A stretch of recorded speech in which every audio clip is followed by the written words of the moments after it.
Namaste everyone and welcome to the Learners Podcast. I am your host Javeer Malik and today we have with us Akshat Singh Bhaiya. Akshat Bhaiya did his BSc Honours in Chemistry from Kilodimil College, Delhi University. Now he is pursuing his second year of MSc in Chemistry from IIT Bombay. He also did his internship in Japan and now he has received a pre-placement offer from that company in Japan only. Today he is with us to share his experience of BSc, his IIT JAM exam experience, and overall research and overall environment at IIT Bombay, and also about his experience at Japan and all about his pre-placement offer also. So let's start, and I welcome you, Bhaiya, on this podcast. Thank you so much, David. Thank you so much. So थोड़ा सा मतलब we'll start from your early life कैसा रहा था मतलब early 12th तक कैसा रहा थोड़ा सा उस बारे में। Yeah, basically, I belong to a very small district in Uttar Pradesh, Shamli करके एक जगह है। अ, अ, उतना इंजीनियरिंग का उतना उधर मतलब जैसे दिल्ली एनसीआर हो गया या फिर काफ़ी मेट्रोपॉलिटन सिटीज़ हो गई, उधर काफ़ी एक्सपोज़र है इंजीनियरिंग का। मेरे टाइम तक उतना नहीं था, लाइक रेयरली 1-2 बंदा कोई सेलेक्ट होता था, वो भी जो 10th में बाहर चला जाता था। तो हाँ, तो बंदों के अंदर रहता है लाइक जैसे थोड़ा पुरानी सोच है कि साइंस जो भी मतलब अच्छा करेगा वो साइंस लेगा, जो अच्छा नहीं करेगा वो कॉमर्स लेगा या आर्ट्स लेगा, which is absolutely not right. मुझे बाद में जाके पता लगा कि जितने बड़े-बड़े बिज़नेसमैन हैं वो कोई साइंस वाला नहीं है। मैक्सिमम लोग जो है वो अलग फ़ील्ड से हैं। तो वही स्टार्टिंग से रहा। मेरे फ़ादर एक टीचर हैं मैथमेटिक्स के और मुझे मैथमेटिक्स बिल्कुल पसंद नहीं है। तो ऐसे चलता रहा मेरा वो स्कूलिंग वहीं पे जो डिस्ट्रिक्ट है वहीं से हुआ है। और 10th में मेरा स्कोर 96.6 था और 12th में हम लोग का एग्ज़ाम हुआ नहीं था, कोविड था। तो स्कूल वालों ने 95% दिया था, तो ठीक है चलो जो भी है अच्छा दे दिया। देन उसके बाद मैंने जेईई दिया। देन जेईई के अंदर स्कोर वाज़ न गुड। जे एडवांस में नहीं दे पाया due to some reasons, like मेरे फ़ादर का तबीयत थोड़ा ख़राब था, तो इसलिए वो सब चीज़ें नहीं हो पाई। तो फिर क्या हुआ कि एक ही ऑप्शन बचता है कि मोस्टली बैचलर्स डीयू में एडमिशन लेने वाले बंदे क्या होते हैं, जो जेईई से हारे हुए होते हैं। तो मैंने फिर डीयू का फॉर्म भरा, देन कट ऑफ्स लगी and then I got Kirorimal in the second cut off जितना मेरे को पता है। फर्स्ट में मेरे को हिंदू कॉलेज मिला था इन फिज़िकल साइंस विद केमिस्ट्री, जितना मुझे पता है। फिज़िकल साइंस विद केमिस्ट्री में देन उसके बाद मैंने एटलीस्ट एडमिशन इंश्योर कर लिया कि देखूँगा केमिस्ट्री ऑनर्स मिलता है, नहीं मिलता है। बाकी देन सेकंड या थर्ड कट ऑफ में गिरोडीमल मिला, फोर्थ में अंसराज भी मिला था। बट मैंने सोचा यार क्या चेंज कराना, चलो छोड़ो, कोई दिक्कत नहीं है, आमने-सामने ही तो है, मोर लेस देन कॉलेज। तो फिर मैं वहाँ से किरोड़ीमल आया। फिर स्टार्टिंग में तो उतने बच्चे नहीं आए थे क्योंकि हमारे टाइम पे जस्ट कोविड अ मतलब काफ़ी प्रोटेस्ट वगैरह हुए थे कॉलेज ओपन करने को लेके, तो उतने बच्चे नहीं थे। बट ठीक रहा, स्टार्टिंग में थोड़ा सही रहा। बस धीरे-धीरे ऐसे करके फिर बैचलर्स चला, क्योंकि मेरा जिस स्कूल से मैं था लाइक वहाँ पे उतना कुछ एक्सपेरिमेंटल फैसिलिटीज़ थी नहीं। और तो लैब्स वगैरह सब मेरे लिए काफ़ी न्यू थे और मैं देखता था वहाँ पे लाइक काफ़ी अच्छी-अच्छी जगह से बच्चे आ रहे थे। लाइक सिटीज़ से जिनको बहुत अच्छा लैब का एक्सपोज़र था, देखता था यार इन लोग को तो बहुत आता है। मेरे को तो उस टाइम ब्यूरेट और पिपेट का डिफ़रेंस भी नहीं पता था। प्रोफ़ेसर बोलता था ब्यूरेट से ये करना, मैं ढूँढता था ब्यूरेट क्या होती है। तो इसी तरीके से रहा कि अपने को उतना एक्सपोज़र मिल नहीं पाया बचपन में, बट धीरे-धीरे वहाँ पे रहा। फिर लेकिन बात ये थी कि इसमें जेईई का प्रिपरेशन कर लिया था, तो बैचलर्स वाज़ लाइक कि स्टार्टिंग का 1 साल तो मुझे ऐसा कुछ लगा नहीं कि मुझे कुछ पढ़ने की ज़रूरत है। सबको पता है कि जेईई में एटलीस्ट एडवांस की भी अगर मेंस की भी अच्छी तैयारी करोगे और थोड़ा-थोड़ा एडवांस की तैयारी करोगे तो डीयू के बैचलर्स का फर्स्ट ईयर का सिलेबस हो जाता है। तो फर्स्ट ईयर मेरा काफ़ी स्मूथ गया। तो और सिंस जब जेईई आईआईटी में एडमिशन नहीं हुआ, देन बंदा सोचता है कि यार कोई और सा तरीका हो आईआईटी में जाने का, किसी भी तरीके से घुस जाए ये वो। तो मैंने कहीं पे देखा कुछ आईआईटी जैम का भी कोई एग्ज़ाम होता है। तो मैंने थोड़ा-थोड़ा उसका प्रिपरेशन शुरू किया, अपना फर्स्ट ईयर खत्म होने के बाद। अ, अ, ति मतलब मैंने वहीं पे एक कोचिंग है उससे कोचिंग ली थी। मैंने 2 साल का उधर कोर्स लिया था। अ, स्टार्टिंग में मैं थोड़ा रेगुलर था क्योंकि जोश रहता है, सारी क्लासेस देखना ये वो। फिर पता है कि जैसे स्पेशली डीयू का थर्ड सेमेस्टर काफ़ी हेक्टिक होता है। जो डी उनको ये सब बातें पता होगी। थर्ड सेमेस्टर थोड़ा हेक्टिक होना शुरू हो जाता है, 2 से 3 लैब्स हो जाती है। अभी का थोड़ा अलग रहा है, लाइक अभी तो मैंने सुना है कि लैब का टाइमिंग्स भी थोड़ा चेंज है, लाइक ऑर्गेनिक 2 घंटे का हो गया, हमारे टाइम पे ऐसा कुछ नहीं था, सब 4 घंटे का होता था। और ऊपर से मैंने एक इलेक्टिव ले लिया था अलग से, जिसमें खुद एक्सपेरिमेंट्स थे, लाइक फिजिक्स मेरा इलेक्टिव था, क्योंकि मैंने कहीं से सुना था अगर तुम्हें बारकोड डीआरडी में बैठना है तो एटलीस्ट तुम्हारे पास 2 सेम फिजिक्स, तो 1 सेम फिजिक्स होनी चाहिए, जो कि मेरे को पता लगा, तो इसलिए मैंने फिजिक्स ले लिया। तो थर्ड और फोर्थ सेम मेरा थोड़ा हेक्टिक है, और उसके चक्कर में मैंने कुछ खास प्रिपरेशन किया नहीं। थर्ड और तो फोर्थ सेम ख़त्म हुआ, उसके बाद हम लोग का समर ब्रेक होता है जितना मेरे को पता है, फिफ्थ सेम से पहले। फिफ्थ सेम के एग्ज़ाम शायद जनवरी में होते हैं, दिसंबर एंड या जनवरी में होते हैं। दिसंबर में। हाँ, दिसंबर एंड जनवरी की स्टार्टिंग तक चलते हैं। हम्म, एंड उससे पहले जो सेम होता है फोर्थ सेम, उसके और उस सेम के बीच में काफ़ी 2 महीने का कुछ गैप होता है। जुलाई जून का। यस। हुँ, तो उस टाइम फिर मैंने थोड़ा सोचा कि यार चलो प्रिपरेशन दोबारा कंटिन्यू करते हैं, क्लासेस वगैरह गया, थोड़ा क्लासेस वगैरह ली, तो लग रहा कि ठीक है, हो जाएगा। फिर दिसंबर आते-आते एग्ज़ाम्स के बस 2 महीने बचा था जैम को। हमारा एग्ज़ाम 11th ऑफ फ़ेब को था, और 2 महीना बचा था, बट वो टीएफआर मैंने एग्ज़ाम दिया। मेरे को ऐसा लगता था कि यार ठीक है, जैम एग्ज़ाम कुछ नहीं है, हो जाएगा ऐसे ही मज़े-मज़े में। बट वहाँ पे टीएफआर मैंने दिया, और लाइक मेरे नॉन में काफ़ी 2-3 बच्चों का हुआ वो, और मेरा नहीं हुआ। तो यार लगता तो है कि यार क्या कर रहे हैं, प्रिपरेशन कुछ कर रहे हैं कि नहीं कर रहे हैं। तो उस टाइम मेरे को लगा कि थोड़ा कुछ तैयारी करना चाहिए। तो उस टाइम फिफ्थ सेम शायद फिफ्थ सेम का 1 महीना शायद होता है जितना मुझे पता है, कि सितंबर एंड या अक्टूबर में टीएफआर का एग्ज़ाम होता है। तो उस टाइम मैंने एक अच्छा सा थोड़ा टाइम टेबल बनाया कि कब कितने में करना है, तो मैंने धीरे-धीरे करना शुरू किया। प्रॉब्लम ये आ गई कि दिसंबर एंड में क्या हो गया, अ, मेरे पेरेंट्स जो है, स्पेशली मेरे फादर का थोड़ा एक ऑपरेशन था, तो उस चक्कर में थोड़ा सीन फँस गया, और उसके ऑपरेशन के जस्ट बाद से मेरे एग्ज़ाम भी हुए थे। दिसंबर 22-23 शायद 3-4 दिन मैं उधर रहा, और फिर 26 एग्ज़ाम थे, और मुझे याद है मेरे 5th ऑफ जनवरी को एग्ज़ाम ख़त्म थे, जितना मुझे याद है। तो मतलब एक बहुत ही छोटा विंडो था कि लाइक 7 जनवरी से 11 फ़ेब के बीच में। तो वो 1 महीना था जिसमें मैंने थोड़ा अच्छे से प्रिपरेशन किया, लाइक एक तरीके से सब जगह से कट गया पूरा, मोबाइल वगैरह बात-वात नहीं की, क्योंकि पूरे साल नहीं पढ़ा था। जबकि अगर मैं धीरे-धीरे भी थोड़ा-थोड़ा भी पढ़ता, 2 साल का कोर्स लेके बैठा था, थोड़ा-थोड़ा भी पढ़ता तो बहुत आराम से हो जाता, क्योंकि मैं जानता हूँ कि इतना कुछ नहीं है एग्ज़ाम, सबने जिन्होंने भी एग्ज़ाम दिया उनको पता होगा। आजकल मैं देखता हूँ कि लाइक बंदों ने बहुत हाइप बना रखी है, ऑल इंडिया रैंक ये वो, ये वो, ये वो। ऐसा कुछ नहीं है, बहुत ईज़ी एग्ज़ाम है, हो जाता है। लेकिन उस टाइम मैं ऐसी सिचुएशन में था, अगर मैं ना तैयारी करता तो शायद मेरा ना निकलता।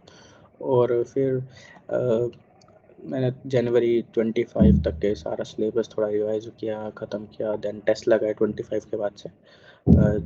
1-2 तक टेस्ट लगाए, उसके बाद फिर जैम का एग्ज़ाम दिया। फिर जैम का एग्ज़ाम देने बैठा, तो हमारा वाला paper was on a easier side, but the thing is कि उसमें सिली मिस्टेक्स के बहुत चांसेस थे। लाइक क्योंकि पेपर ईज़ी आ जाता है, तो बंदे को ये लगता है कि ये तो हो ही जाएगा। तो मैं देख रहा हूँ 1 सवाल, 2 सवाल, ये सवाल, तो मैं देख 180 मिनट के राउंड में, जितना मुझे याद है 55 मिनट्स हुए थे। यानी कि 125-135 मिनट्स बचे हुए थे, और मतलब मैं लास्ट क्वेश्चन पे पहुँच गया था, जितना मुझे आता था। मैंने करा, और क्योंकि एग्ज़ाम के रात नींद नहीं आती, मैं रहता था किरोड़ीमल का हॉस्टल में वैसे भी। सेकंड ईयर में मेरे को हॉस्टल मिला था, फर्स्ट ईयर में मिला नहीं था। फिर फर्स्ट ईयर में मेरा मार्क्स कम था, मतलब बोर्ड्स में कम था। फर्स्ट ईयर में तो बोर्ड्स के बेसिस पे मिलता है, फिर सेकंड ईयर में फर्स्ट ईयर के बेसिस पे मिलता है। तो मैं बैठा हुआ था आराम से हॉस्टल पर, रात को 11 बजे मस्त गाने सुन रहा हूँ। फिर देखता हूँ 2-3 बज गए, सुबह को जाना। ऊपर से जो सेंटर था वो पड़ा था नोएडा साइड कहीं पे पड़ा था, और तो वहाँ जाने में भी 2 घंटा लगना था। फिर वहाँ से, जहाँ से स्टेशन है, स्टेशन से फिर 1 घंटा था। तो मतलब ऐसा था कि अगर टाइम से नहीं सोता तो एग्ज़ाम भी छूट सकता था। और केमिस्ट्री का एग्ज़ाम सुबह को होता है, बाकी सबका होता है दोपहर को, मतलब जो बाकी जो भी होता है स्टैट्स वगैरह का, जिसका भी होता होगा। तो फिर किसी-किसी करके 1-2 घंटे की नींद ली, गए एग्ज़ाम देने, ये वो। तो एग्ज़ाम देखा 55 मिनट में जितना आना था हो गया है, तो मैं सो गया आराम से।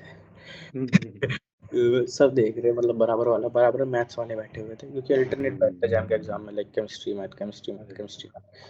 तो वो देख रहा है कि यार ये क्या कर रहा है, इसको तो कुछ आता ही नहीं होगा, ऐसे ही सो के लग रहा है। फिर मैं उठा तो देखा था कुछ 50 मिनट बचे हुए थे। फिर मैं गया, वॉशरूम गया, आया, देखा तो उसके बाद मैंने 12 क्वेश्चन अटेम्प्ट किए। जब मैं सो के उठा तो 12 के 12 गलत थे। उसके पहले के सब सही थे। तो अच्छा। बट अच्छी बात ये थी कि उनमें से किसी में नेगेटिव मार्किंग नहीं थी, क्योंकि मैंने वो वाले ये जो लास्ट एमएसक्यू, वाले एमएसक्यू और एनआईटी। बस वही वाले किए थे। क्योंकि मुझे मतलब फिर मैं एग्ज़ाम दे के उठा तो मेरे को लगा, क्योंकि मेरा होप ये था कि शायद मेरे को आईआईटी तो मिल जाएगा, मतलब मिल जाना चाहिए। एग्ज़ाम ऐसा हुआ है, ठीक रहा है। फिर मेरे मेरे दोस्त से बात हुई जो अभी आईआईटी दिल्ली में है, क्योंकि उसने मेरी काफ़ी हेल्प करी थी। लाइक वो उसने काफ़ी कभी-कभी नोट्स वगैरह भेजता रहता था, और कोचिंग में मेरा बहुत अच्छा दोस्त था। तो मैंने उससे पूछा उसका एग्ज़ाम कैसा हुआ? उसका भी एग्ज़ाम ठीक हुआ था। तो फिर धीरे-धीरे पता लगा कि like exam was on easier side, but still बच्चों ने गलती बहुत करी है। वी वर एक्सपेक्टिंग कि इस बार कट ऑफ शायद थोड़ा ऊपर जाएगा। जनरली क्या होता है 22, 23, 24 इतने पे जाता है। तो मैं एक्सपेक्ट करता कि शायद 30 पे जाएगा, लेकिन जब मैंने कट ऑफ देखी उसमें आंसर की वगैरह, तो उसमें मतलब बाद में जो है 24 के अराउंड ही, 24-25 के अराउंड ही कट ऑफ आया था। और जब आंसर किया तो मैंने मिलाई भी नहीं थी, क्योंकि डर लगता रहता है कि क्यों, थोड़ा लगता है ना अंदर। तो एक दिन ऐसे ही मैं रात को 3 बजे बैठा हुआ था, ऐसे ही मज़े में फ़ोन चला रहा था लाइब्रेरी में, क्योंकि गर्मियों का टाइम होता है। दिल्ली में तो गर्मियाँ फ़रवरी के एंड में शुरू हो जाती है। मैं मस्त मोबाइल चला रहा था, मार्च के अराउंड शायद वो आई थी, क्या वो आंसर की आई थी। तो मस्त लाइब्रेरी में ऐसे चलता रहता था हॉस्टल की, तो उधर बैठ के मस्त मोबाइल चला रहा था, कुछ तो देख रहा था। शायद आईपीएल ही देख रहा था, मार्च के उस टाइम पे वही शुरू हो जाता है। तो मैंने सोचा कि चलो यार अब देखता हूँ थोड़ा आंसर की मिला के, तो मैं बैठा, तो मैंने शुरू किया पहला सही, दूसरा सही, क्योंकि मेरे एमसीक्यू और एमएसक्यू मैंने जितने अटेम्प्ट किए थे वो सब सही थे, उसमें कुछ गलत नहीं था। उसी वजह से सिलेक्शन हुआ है, क्योंकि नेगेटिव मार्किंग का अगर उधर गलत हो जाए तो बहुत इम्पैक्ट पड़ता है। तो मैंने वो सब मिलाए। तो मैं मेरे को पहले कन्फ्यूज़न हुआ कि मैंने अपनी आंसर की तो नहीं खोल दी, कि जो मैंने आंसर भरे हैं हाँ। वो दिख रहे हैं, क्योंकि ये तो सब सही लग रहा है। सही, सही, हाँ, सही, सही, सही। तो मैंने एमसीक्यू, एमएसक्यू मिलाए, उसमें अच्छा मार्क्स बन गया था। शायद 50 के आते हैं वो, 20 इंटू 2 प्लस 10 हाँ, 50 हाँ। का। उसमें शायद 44 कुछ ऐसा मेरा बन रहा था, जितना मुझे अच्छा। याद है। 44, 43 एग्ज़ैक्ट मेरे को स्कोर याद नहीं, क्योंकि मैंने अटेम्प्ट ही उतने किए थे। तो तब मेरे को लगा कि शायद हाँ, कहीं न कहीं तो हो जाएगा। देन मैंने आगे मिलाया थोड़ा, एमएसक्यू में ठीक-ठाक है, नेटिव में ठीक-ठाक है, तो एक डिसेंट स्कोर बन रहा था। मेरा स्कोर 63.3 था, 63.3 था। अ, हाँ, 63.3 था मेरा उसमें स्कोर। तो मेरे को लगा कि ठीक है, मतलब जिस उस हिसाब के पेपर के हिसाब से कि अराउंड मैंने एक्सपेक्ट किया था, लाइक मेरे जो जूनियर्स हैं उनसे बातचीत होती रहती थी, तो आई वाज़ एक्सपेक्टिंग कि मेरा रैंक 150 के अराउंड बनेगा। अच्छा। ऐसा मैंने सोचा था। एंड जब रिज़ल्ट आया तो it was more close to 150, like 141 मेरा रैंक था जैम के अंदर। तो देन मैं तो देखने लगा आईआईटी दिल्ली के ब्लॉग, बढ़िया भाई आईआईटी दिल्ली मिलने वाला है, ये है, वो है। तो हम लोग का क्या होता है, जैसे मैं जिस कोचिंग का स्टूडेंट था, वो लोग पर्सनल मीट लेते हैं बच्चों की। अच्छा। तो उसमें वो मतलब तुम्हारे मार्क्स के बेसिस पे कॉलेज बता सकते हैं कौन सा मिल सकता है। तो हमारी कोचिंग में जो सर थे, ही वाज़ सेइंग कि तेरे को आईआईटी बॉम्बे मिल रहा है। मैंने कहा आईआईटी बॉम्बे मिल रहा है, क्योंकि मेरे पास ओबीसी कैटेगरी था। तो मैंने कहा कि I don't think so IIT Bombay मिलेगा, क्योंकि लास्ट ईयर वो 94 पे बंद हुआ। अच्छा। तो मैंने आईआईटी दिल्ली में रखा था, घर पे बता रखा था कि मस्त इधर ही रहूँगा दिल्ली में, घर घर मेरा वहीं पे दिल्ली एनसीआर में, शामली दिल्ली एनसीआर के अंदर आता है। तो पास में ही है, तो कोई दिक्कत नहीं आने जाने में। पापा की तबीयत थोड़ी सो रहती है, तो आने जाने में दिक्कत नहीं होगी, और मैं घर का बड़ा बेटा हूँ। मेरे मेरे से छोटी एक बहन है, सबसे छोटा एक भाई है। तो और बहन अभी एनआईटी सिलचर में बीटेक कर रही है, ईसी में फर्स्ट ईयर। तो सिलचर इज़ लाइक कि 3 दिन का डिस्टेंस पूरा। पास और में ही। हाँ, पूरा एकदम। तो फिर मैंने सोचा कि ठीक है आईआईटी दिल्ली भरता हूँ, बट सर ने फिर एन टाइम पर, लाइक मेरे को आज भी याद है, जब प्रायोरिटी लॉक करना होता है उससे एक दिन पहले तक भी मेरे टॉप पे आईआईटी दिल्ली था, फिर दूसरे पे आईआईटी बॉम्बे था, जनरली जो नहीं होता। बट मैंने कहा कि चलो एक बार भर लेता हूँ, मिलेगा तो नहीं, नहीं मिलेगा मिलेगा तो तो एटलीस्ट ये हो, नहीं मिलेगा तो ये होगा कि ठीक है मैंने ट्राई किया था। बट वही है कि चलो एंड टाइम पे सर ने बोला कि एक काम कर, भर दे, मिलेगा नहीं तो मत जाना, मिलेगा तो, मैं कहा भैया मिलेगा ही नहीं, मैंने कहा ठीक है नहीं मिलेगा तो। और मैंने भरा। तो एक्चुअली क्या होता है, जब अलॉटमेंट होता है उससे पहले कुछ तुम्हारा रिमार्क लिखा हुआ आता है। हाँ, हाँ, हाँ, तो उसमें रिमार्क में नीचे लिखा था कौन से आईआईटी से रिमार्क आया, तो उसमें आईआईटी बी लिखा हुआ था। मेरा दोस्त ने बोला कि तेरे में आईआईटी बी है, मैंने उसको दिखाया, मैंने कहा गलती से डी का बी बन गया होगा, हाँ, हो जाता है। फिर next day cut off list आई, तो उसमें मैं देख रहा हूँ first first cut off list में जो लास्ट रैंक थी ना, जिसका एडमिशन हुआ वो 141 था। तो मैं सोच रहा था यार मेरी किस्मत कितना एज पे जाके वो हुई है, तो मैं घर पे सोच रहा हूँ कैसे बताऊँ कैसे बताऊँ। तो पापा बोलते हैं अरे अब इतनी दूर कैसे जाएगा मुंबई, कुछ जुगाड़ करके दिल्ली हो जाए। मैंने कहा इसमें कुछ जुगाड़ नहीं हो सकता, ये तो हाँ। अपने हाथ से बाहर है। तो हम्म, थोड़ा उनको समझाया ये वो, फिर मैंने समझाया पापा आईआईटी दिल्ली का फीस ज्यादा है, 1 लाख के अराउंड पड़ता है ये वो देगा पापा ने कहा ठीक है जा जा जा सही है फिर तो। हम्म, थोड़ा ये सब करना पड़ता है। तो फिर मान गए, फिर आईआईटी बॉम्बे आए। यहाँ की तो मतलब एक्सपेक्टेशन से बहुत अलग चीज़ें थी। लाइक आईआईटी बॉम्बे का लाइफ जैसा मैंने सोचा था वैसा नहीं था, काफ़ी अलग था। मैं सोचता था कि जैसे मूवीज़ में दिखाते हैं इंजीनियरिंग कॉलेज एकदम ऐसा, ऐसा नहीं है यार। यहाँ पे सब बिजी है, कुछ ना कुछ कर रहे हैं। यहाँ पे किसी को किसी के लिए टाइम नहीं है, सब अपने काम में लगे हुए हैं। हम सोचते थे कि यार हम तो चाहे मच्छर को लेकर हमें बहुत पता होगा। फिर हमारा मीटअप होता है बंगाली स्टूडेंट से, अलग अलग स्टेट के स्टूडेंट से। यार बंगाली स्टूडेंट ऑफ कोर्स तेरे यहाँ पे भी होंगे, तो तूने देखा होगा भाई वो कितने ब्रिलियंट होते हैं, क्योंकि उनका बैचलर से कोर्स वर्क जो होता है बहुत अच्छा होता है। बहुत अच्छा होता है। लाइक व्यू जैसा नहीं होता उनका। बिल्कुल नहीं होता, वो लोग लास्ट डे पढ़ के पास नहीं हो हाँ सकते। हाँ हाँ लाइक उनके वहाँ पे जो कॉलेजेस है जो बैचलर्स के लिए बच्चे लेते हैं, उनके यहाँ भी वो लोग इंटरव्यू वगैरह पूरा लेते हैं। इतना मुझे पता है कोई कॉलेज है रामकृष्ण वाले में। एग्जैक्टली। तो वहाँ पे क्या है कि उनका 12th हो जाता है, फिर वो कट ऑफ के बेसिस पे फिर रिटर्न मार्क्स लेते हैं। मेरे जिस लैब में मैं काम कर रहा हूँ उसमें एक सीनियर है, ही इज़ इन अच्छा। 6th ईयर पीएचडी, करंटली उनका पीएचडी अब खत्म होने वाला है, सबमिटिंग द पेपर्स। तो वो बताते हैं कि लाइक उन्होंने, क्योंकि वो एक स्टेट यूनिवर्सिटी थी, वो स्टेट कॉलेज से थी, ज़्यादा कुछ खास नहीं, मोस्टली कॉलेज वहाँ ऑटोनोमस है। तो उन्होंने क्या बोलते हैं रामकृष्ण मिशन का एग्ज़ाम दिया, एग्ज़ाम निकल गया, return was not that much difficult. तो फिर वो इंटरव्यू में बैठे, तो ही वाज एक्सपेक्टिंग कि ऐसा ही पूछेंगे, रिटर्न निकल गया। तो समझो बंदा 12th करके आया है और उससे पहला क्वेश्चन पता है क्या पूछते हैं, व्हाट इज जेवलॉन्स्की डायग्राम। और जेवलॉन्स्की डायग्राम हम लोग यहाँ पे बैचलर्स लास्ट अभी ईयर में या अभी मास्टर्स में वैसे पढ़ते बाद में आता है। हैं। तो वो बोलते मेरे को समझ में नहीं आ रहा वो क्या पूछ रहा है, वो मुझे हेल्प भी कर रहा है, सिंगलेट स्टेट ट्रिपलेट स्टेट, लेकिन मुझे कुछ समझ में नहीं आया। फिर पूछता व्हाट इज काशा रूल ये वो, तो मैंने कहा भाई मेरे से नहीं होगा, मैं जा रहा हूँ इंटरव्यू छोड़ के। तो मतलब इस लेवल के, और सोचो जो बंदे वो इंटरव्यू निकालते हैं उनका नॉलेज कितना होगा 12th के टाइम पे। तो ऐसे ही मतलब फिर वहाँ के बंदे यहाँ पे बहुत है रामकृष्ण मिशन के, और मतलब जेनुअनली बहुत ही ब्रिलियंट माइंड है वो सब। अ, और ऊपर से यहाँ के करिकुलम में यार फिजिकल केमिस्ट्री का बहुत रोल है, स्पेशली क्वांटम का और इन सब का। और क्वांटम में यार वो लोग बहुत तगड़े होते हैं। हम लोग का एक सेमेस्टर क्वांटम होता है जिसमें हम सिंपल से रूल पढ़ते हैं, फॉर्मूला पढ़ते हैं, 1D बॉक्स 2D बॉक्स सब पढ़ के पास हो जाते हैं डीयू के अंदर। और वो लोग क्वांटम 5 सेमेस्टर पढ़ते, 4 से 5 सेमेस्टर पढ़ते हैं, जहाँ पे उनका स्टैट मैकेनिक्स भी पढ़ता चार है। मैकेनिक्स पढ़ते हैं। मतलब उनका उनका बहुत फिजिकल केमिस्ट्री की हाँ, तरफ फोकस्ड उस पे स्पेक्ट्रोस्कोपी, होता है। क्वांटम।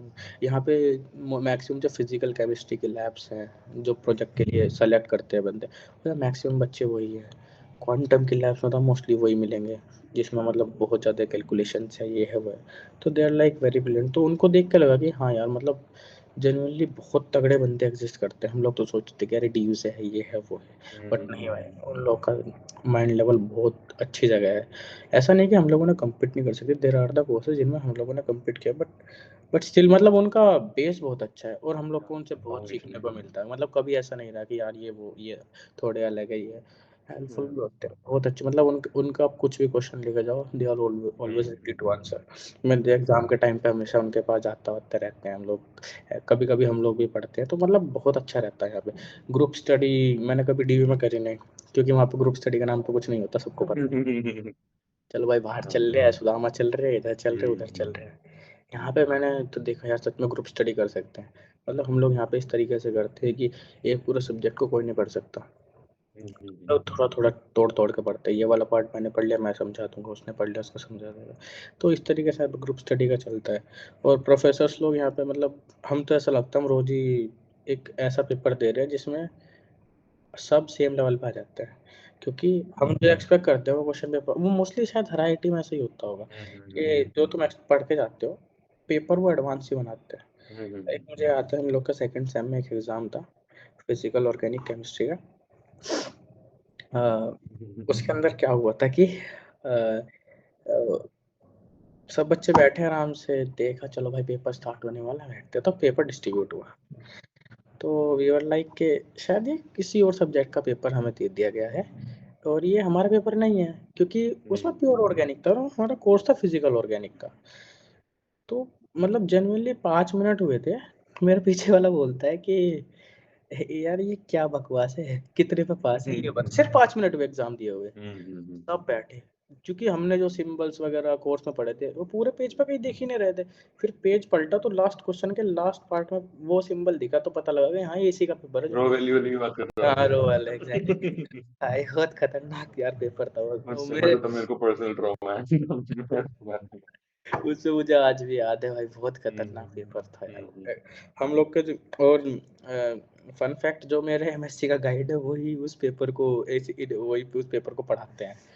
तो ऐसा डर हो गया इस सेमेस्टर वो कोर्स लेते, ज्यादा बंदे उनके कोर्स में आए नहीं कि तो फिर खतरनाक पेपर बनाएंगे, तो इसीलिए पढ़ाते बहुत अच्छा है लेकिन वो पेपर बड़ा खतरनाक बनाते। Paper right. और लेकिन अच्छी बात है यार, पेपर खतरनाक बनाएंगे तो सब सेम पेज पे आ जाएंगे, नहीं तो जिन्होंने पढ़ लिया, क्योंकि हम ये लोग रिलेटिव मार्किंग का फायदा रहता है, आईआईटीज में रिलेटिव मार्किंग आईआईटी है। रिलेटिव मार्किंग होती है, शायद डीयू में नहीं होती रिलेटिव मार्किंग जितना डीयू में फिर वो कॉलेज लेवल पे होती है ना, तो फिर स्टीफन वाले ऊपर ही करते हैं समझ एंड रोज की पूरी। वहाँ पे, हाँ वहाँ पे एब्सोल्यूट मार्किंग है, पर मास्टर्स में भी वहाँ पे रिलेटिव मार्किंग नहीं है, जैसे मेरे एक दो दोस्त वहां हैं पे भी। भी रिलेटिव मार्किंग नहीं है। हम्म। तो इस तरीके से आया है अभी तक। तो फिर उसके बाद सेकंड सेम खत्म हुआ, ऐसे हुआ।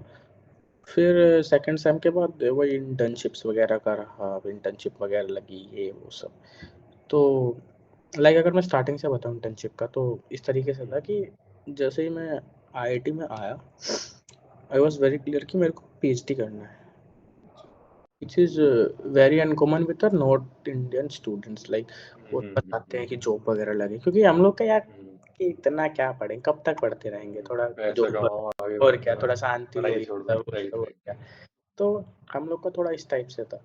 मेरा थोड़ा लगता है कि मैं कोई सा शायद एक काम करता हूँ, पीएचडी करता हूँ ये वो, क्योंकि ऐसा है कि मेरे को पढ़ाना, मतलब मेरे को बचपन में लगता था कि मैं मेरे को पढ़ाना चाहिए। फिर मुझे लगा कि एकेडमिक्स में जाना है तो एक स्टेबल करियर लेके जाना है, तो उसके लिए आपको प्रोफेसर बनना पड़ेगा और उसके लिए आपके पास एटलीस्ट पीएचडी या पोस्ट डॉक होना चाहिए।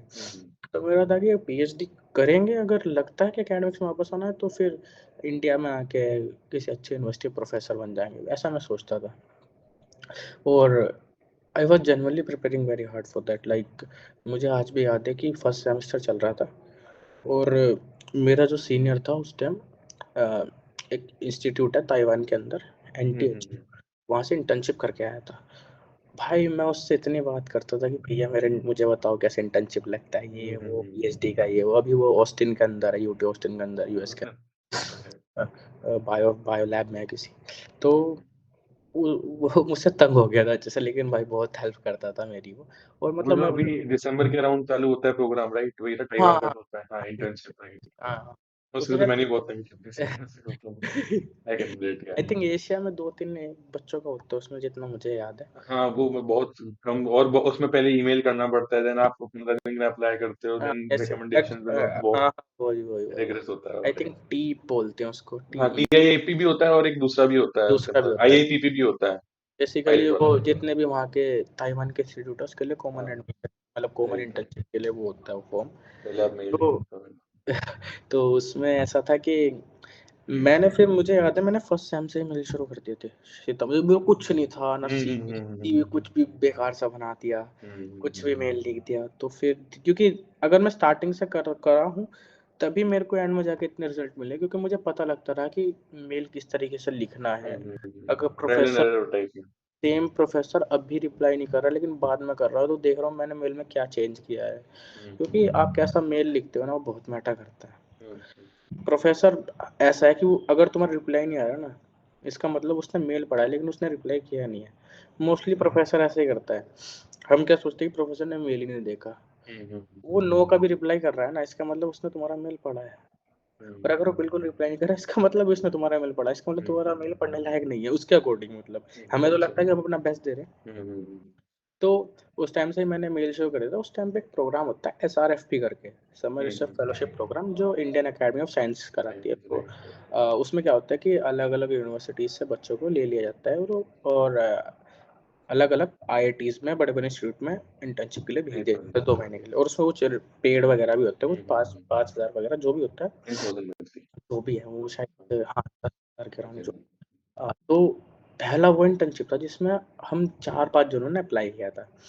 अप्लाई करने के बाद पता लगा उसमें आईआईटी बॉम्बे के स्टूडेंट का होता नहीं, क्योंकि वो बेसिकली उन बच्चों के लिए है जो आईआईटीज़ वगैरह से नहीं है, या फिर टॉप आईआईटी से नहीं है। हाँ, क्योंकि उसमें जैसे स्टेट यूनिवर्सिटीज़ हो गई, जहाँ पे ऐसा माना जाता है, ऐसा मानना है कि रिसर्च फैसिलिटीज़ जो है उतने पार लेवल पे नहीं है जितना अदर इंस्टीट्यूट में है। जैसे जो रिसर्च इंस्टीट्यूट जैसे आईआईटी हुआ, ये सब हुआ, तो वहाँ से उन बच्चों को अलग-अलग आईआईटी, आईएसएस में डाल दिया जाता है इंटर्नशिप के। और उसके रिगार्डिंग में मैंने मेल किया था, तो प्रोफेसर्स ने मेरे को बताया कि एक्चुअली ये सब प्रोग्राम, क्योंकि मेरे से एक प्रोफेसर की 1 टू 1 मीट हुई थी, वो आईआईटी बॉम्बे ही आया था, तो उसने मुझे समझाया कि एसआरएफपी के अंदर सिलेक्शन क्यों नहीं होता आईआईटी बॉम्बे या फिर टॉप आईआईटीज़ के बच्चों का।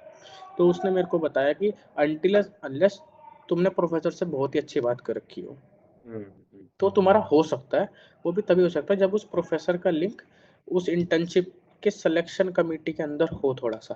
क्योंकि उसमें क्या होता है कि तुम जो रिसर्च फील्ड डालते हो, उसमें पूरा एक फील्ड वगैरह लिखना पड़ता है पूरा, उसके बेसिस पे तुम्हें ऑटोनोमस प्रोफेसर अप्लाई हो जाता है। उसमें कभी ऐसा नहीं होता कि तुमने जिस प्रोफेसर से बात करी थी, तुम्हें वही मिलेगा।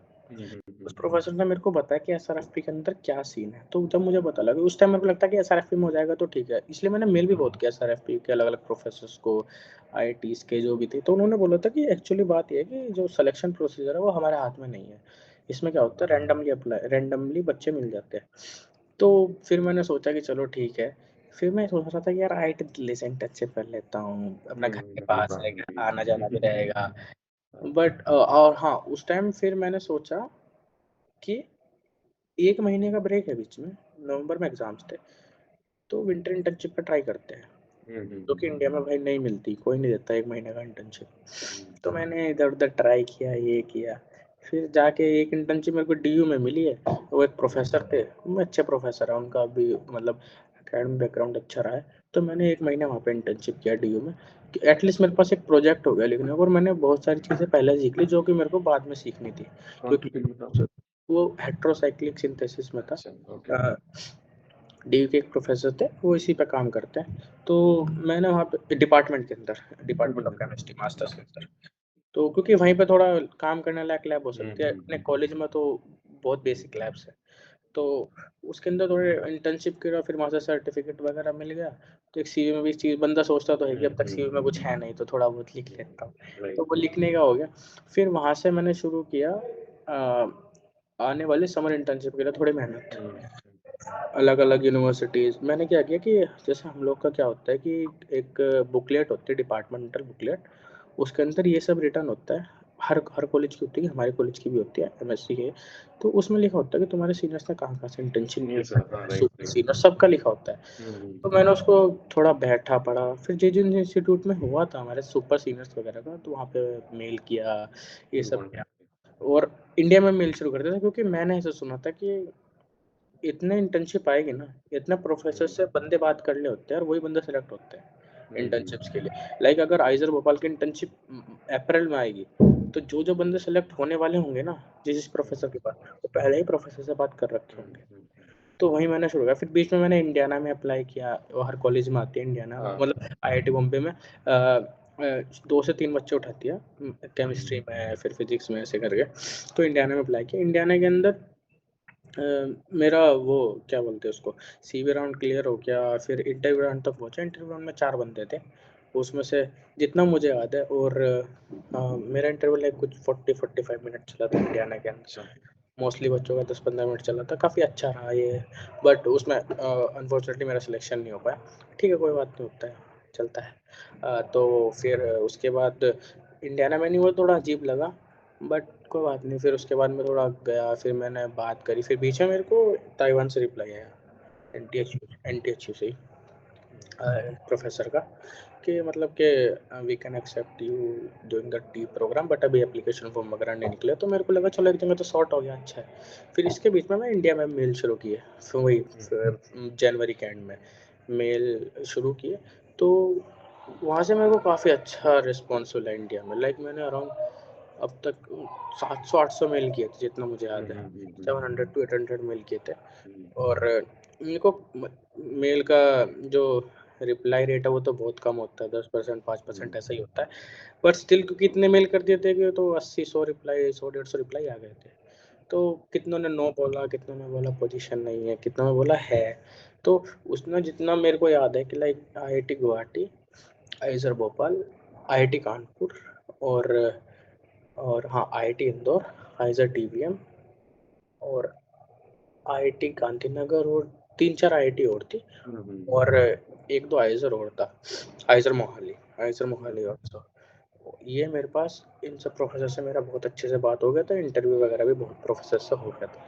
तो मेरा मार्च या अप्रैल में ही मतलब बहुत जगह बात हो रखा था। फिर मैंने सोचा था आराम से बैठूँगा, सोचूँगा कहाँ पे जाना है। आईआईटी हैदराबाद भी हो गया था। तो फिर इसी बीच में मार्च के अंदर मतलब अप्रैल तक के ये सब प्रोफेसर सॉर्ट हो गए थे। उससे पहले मार्च में हमारे यहाँ एक रिक्रूट कंपनी है, जो जो बंदों को रिक्रूट करती है जापान के लिए। उसके तो मेरे दोस्त ने बताया, वो प्लेसमेंट कोऑर्डिनेटर था, कि मैंने उससे पूछा क्या है, तो उसने कहा भर दे, देखते हैं। तो मैं उसका फॉर्म भरने बैठा। इसमें 2 ढाई घंटे लग गए फॉर्म भरने में, इतने क्वेश्चन पूछ रखे थे। बोला था इतने वर्ड में आंसर दो, don't answer in less than 500 words. सब में क्या होता है कि अंडर 500 आंसर दो, अंडर 500। डोंट लेस देन इतना। तो फिर उसमें अच्छे अच्छे से थोड़ा लिखना पड़ा, जापान के बारे में थोड़े क्वेश्चंस थे, क्यों आना है, क्या करना है। फिर उसके बाद फॉर्म भरने के बाद उसके बाद उसमें था कि तुमने क्या क्या रिसर्च किया है और तुम क्या क्या करना चाहते हो, उसका पूरा एक सेक्शन था। उसे 1 घंटा लग गया पढ़ने में। फिर उसके बाद उसमें था कि तुम्हारे पास प्रायर एक्सपीरियंस क्या क्या है, क्योंकि डीयू में अपन लोग के पास एक चीज़ अच्छी होती है जो कि मैं मानता हूँ बहुत यूनिवर्सिटीज़ में थोड़ा कम है, कि अपने को ना अलग अलग क्या बोलते हैं ये शॉर्ट कोर्सेज और सेमिनार्स और ये लेक्चर्स बहुत कॉन्फ्रेंसेस होते हैं, वगैरह। हाँ कॉन्फ्रेंसेस बहुत होती है। हाँ। तो मैंने डीयू में काफ़ी अटेंड कर रखी थी। और जैसे मेरा कॉलेज कराता था कुछ कोलिक्वम करके एक चीज़ होती थी, जिसमें वो बाहर से प्रोफेसर बुलाता था और वहाँ पे उनका इंटरेक्शन कराता। तो उसमें मेरी 1-2 प्रोफेसर से बात हुई थी और काफ़ी अच्छा इंटरेक्शन रहा था। तो वो उन्होंने जो लेक्चर लिए थे उनके बारे में मैंने उसमें लिखा। तो वहाँ पे थोड़ा अच्छा एक्सपीरियंस पड़ा, मतलब लगता है कि हाँ शायद बंदे को थोड़ा पता है रिसर्च का, ये वो। ये हुआ। उसके बाद चौथे राउंड में कुछ 1-1.5 मिनट का वीडियो बनाना था। उसमें अपने बारे में एक्सप्लेन करना था, तुम क्या करना चाहते हो और तुम्हें इस पर्टिकुलर जगह क्यों आना है। फिर लास्ट राउंड में लास्ट ला 1 स्टेप बिफोर उसमें एचआर राउंड हुआ था, जिसमें मतलब बेसिक पूछते हैं बिल्कुल, मतलब क्या हो ये वो। देन उसके बाद फाइनल राउंड हुआ था, जिसके अंदर 5-6 जापानीज़ बैठे हुए थे और एक और जापानीज़ था जिसको इंग्लिश आती थी।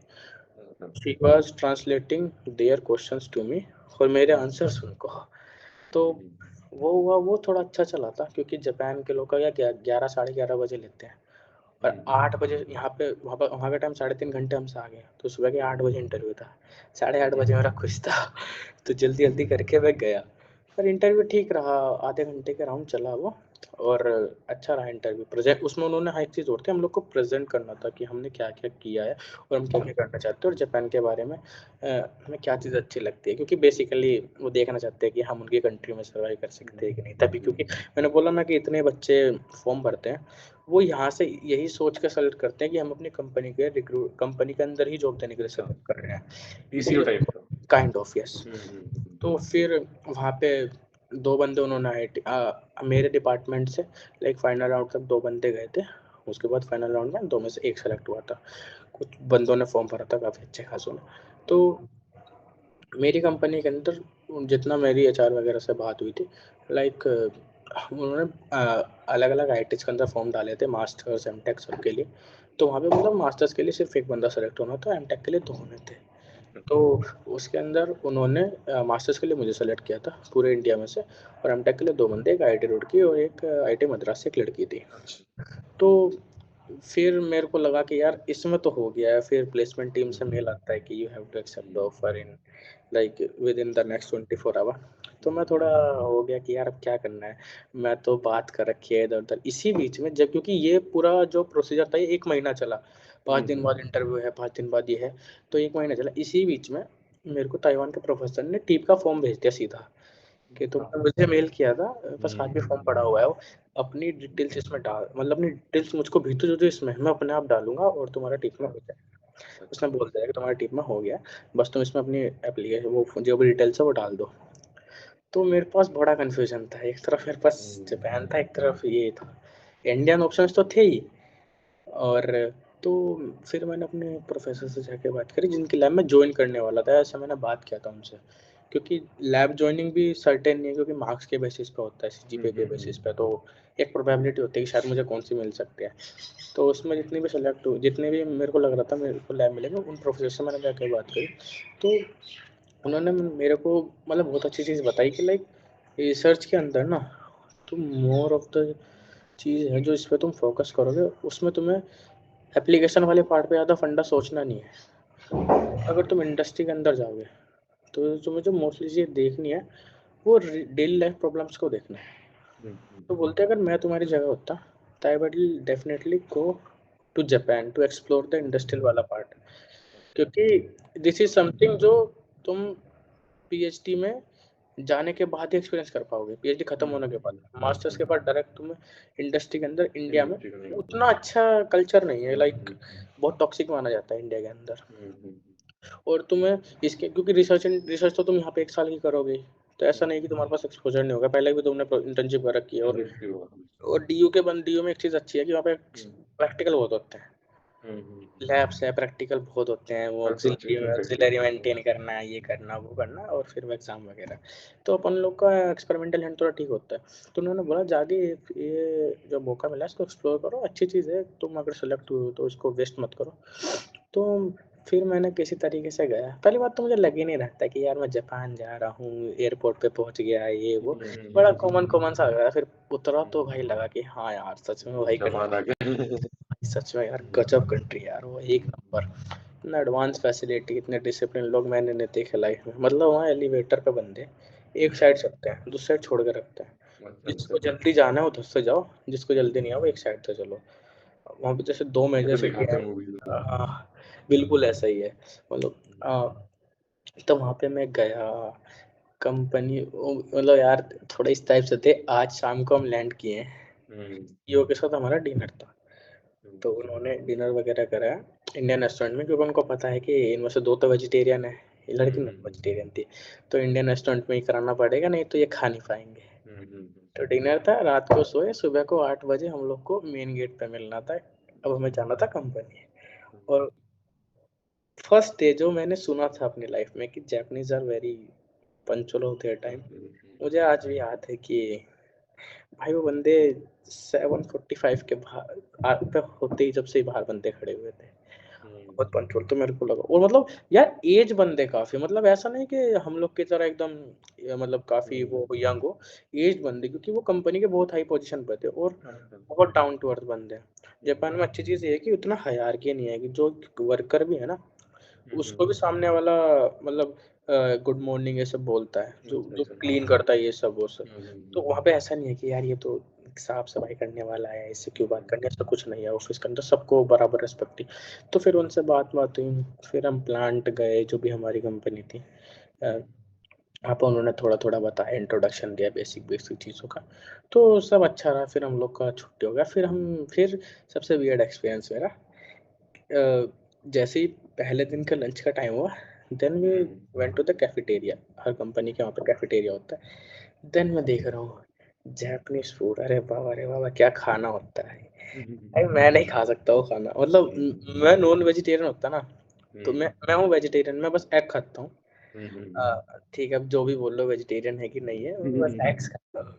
ये अलग एक कंट्रोवर्सी है। तो वहाँ मैं देख रहा हूँ यार, इधर फिश है, उधर पोर्क है, उधर बीफ है, और बंदे चॉपस्टिक से राइस खाए जा रहे हैं। हम लोग को चम्मच से खाने की आदत है। और तो फर्स्ट टाइम मैं राइस वगैरह लेके बैठा, क्योंकि राइस वगैरह ही खा सकते थे और कुछ था नहीं, और कुछ सैलेड वगैरह मिलता था उधर। तो कर रहा हूँ, दबा रहा हूँ, निकल नहीं रहा है। तो मेरा मेंटर देख के हँस रही है, कैसे कर रहा है? सब ऐसे ही कर। तो धीरे-धीरे फिर वो सीखा। सबसे बड़ी दिक्कत वहाँ पे फूड की है, मेरे को ऐसा लगता है पर्सनली वेजिटेरियंस के लिए।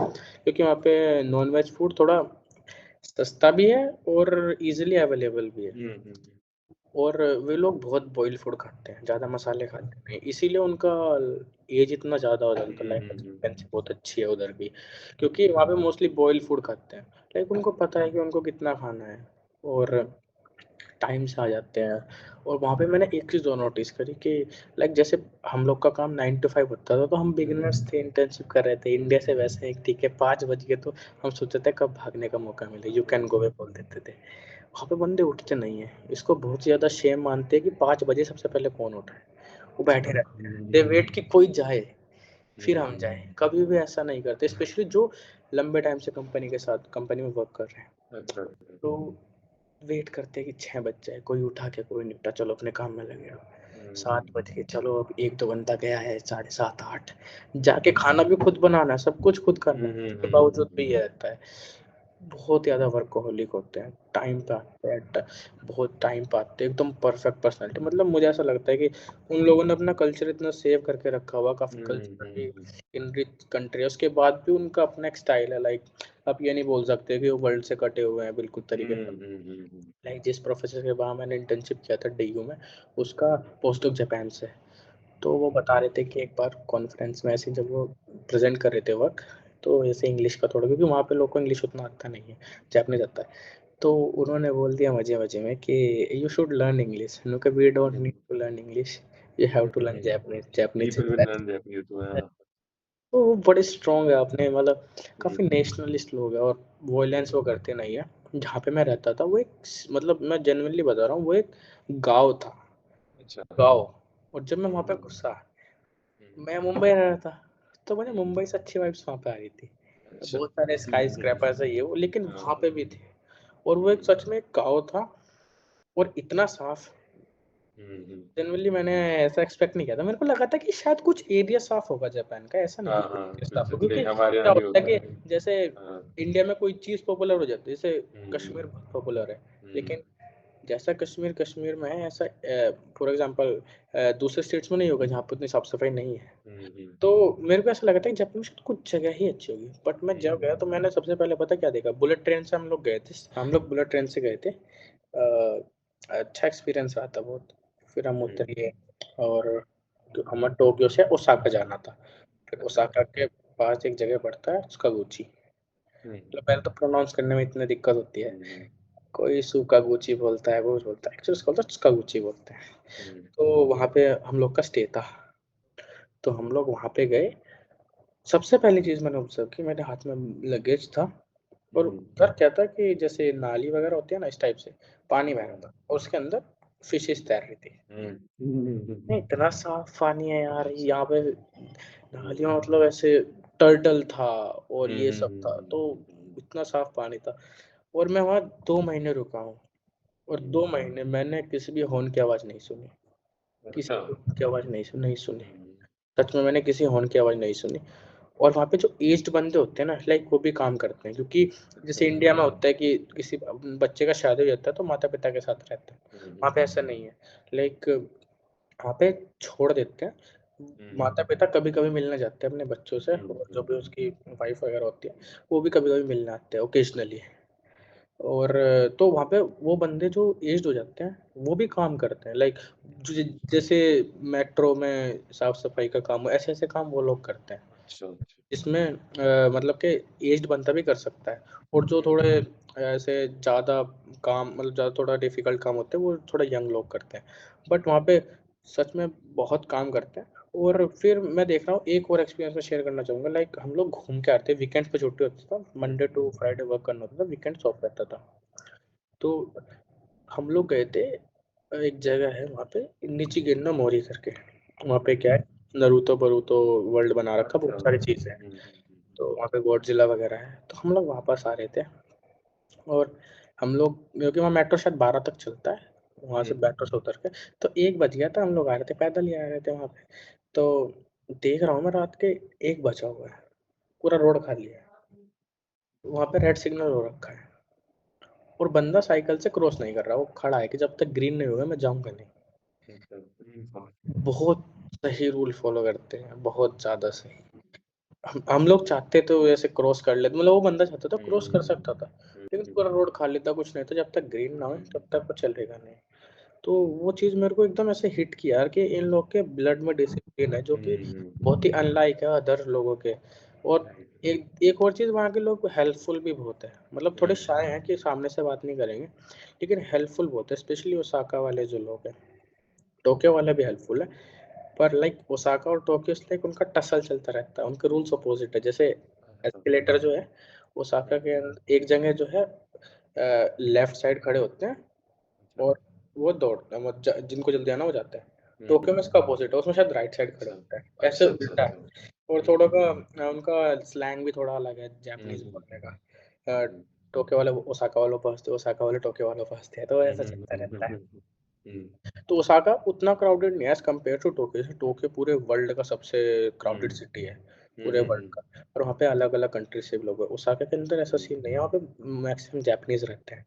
तो ओसाका के लोग बहुत मतलब ओसाका में मैं रहा हूँ तो वहाँ के लोग बहुत हेल्पफुल है। कभी-कभी सुपरमार्केट में लाइक मिलता तो नहीं था, क्योंकि सब जापानीज़ में लिखा है, गूगल ट्रांसलेटर लेके बैठना पड़ता था। देख रहे हैं, फिर पता कर रहे हैं, अच्छा इस नूडल्स के अंदर पोर्क बीफ तो नहीं है, ये वो नहीं। कुछ भी पूछो, वो बंदे ना मतलब हाथ पकड़ के और छोड़ के आते थे बिल्कुल, इस तरीके के लोग अब थे। एक बार मुझे याद है कि मुझे मेरे मेंटर से मिलना था और वो हम लोग को ओसाका कैसल जाना था घूमने। काफ़ी पॉपुलर कैसल है उधर ओसाका के अंदर।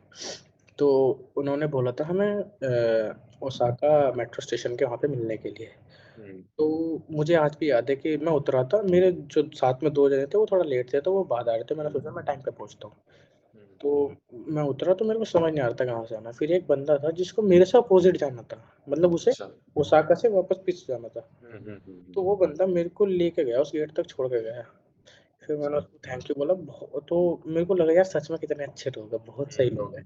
लाइक थोड़ी चीज़ें हैं कि लाइक वहाँ पे ऐसा अभी मैं देख रहा हूँ आजकल चल रहा है कि दे डोंट वांट कि दूसरी कंट्रीज़ के लोग वहाँ पे आए।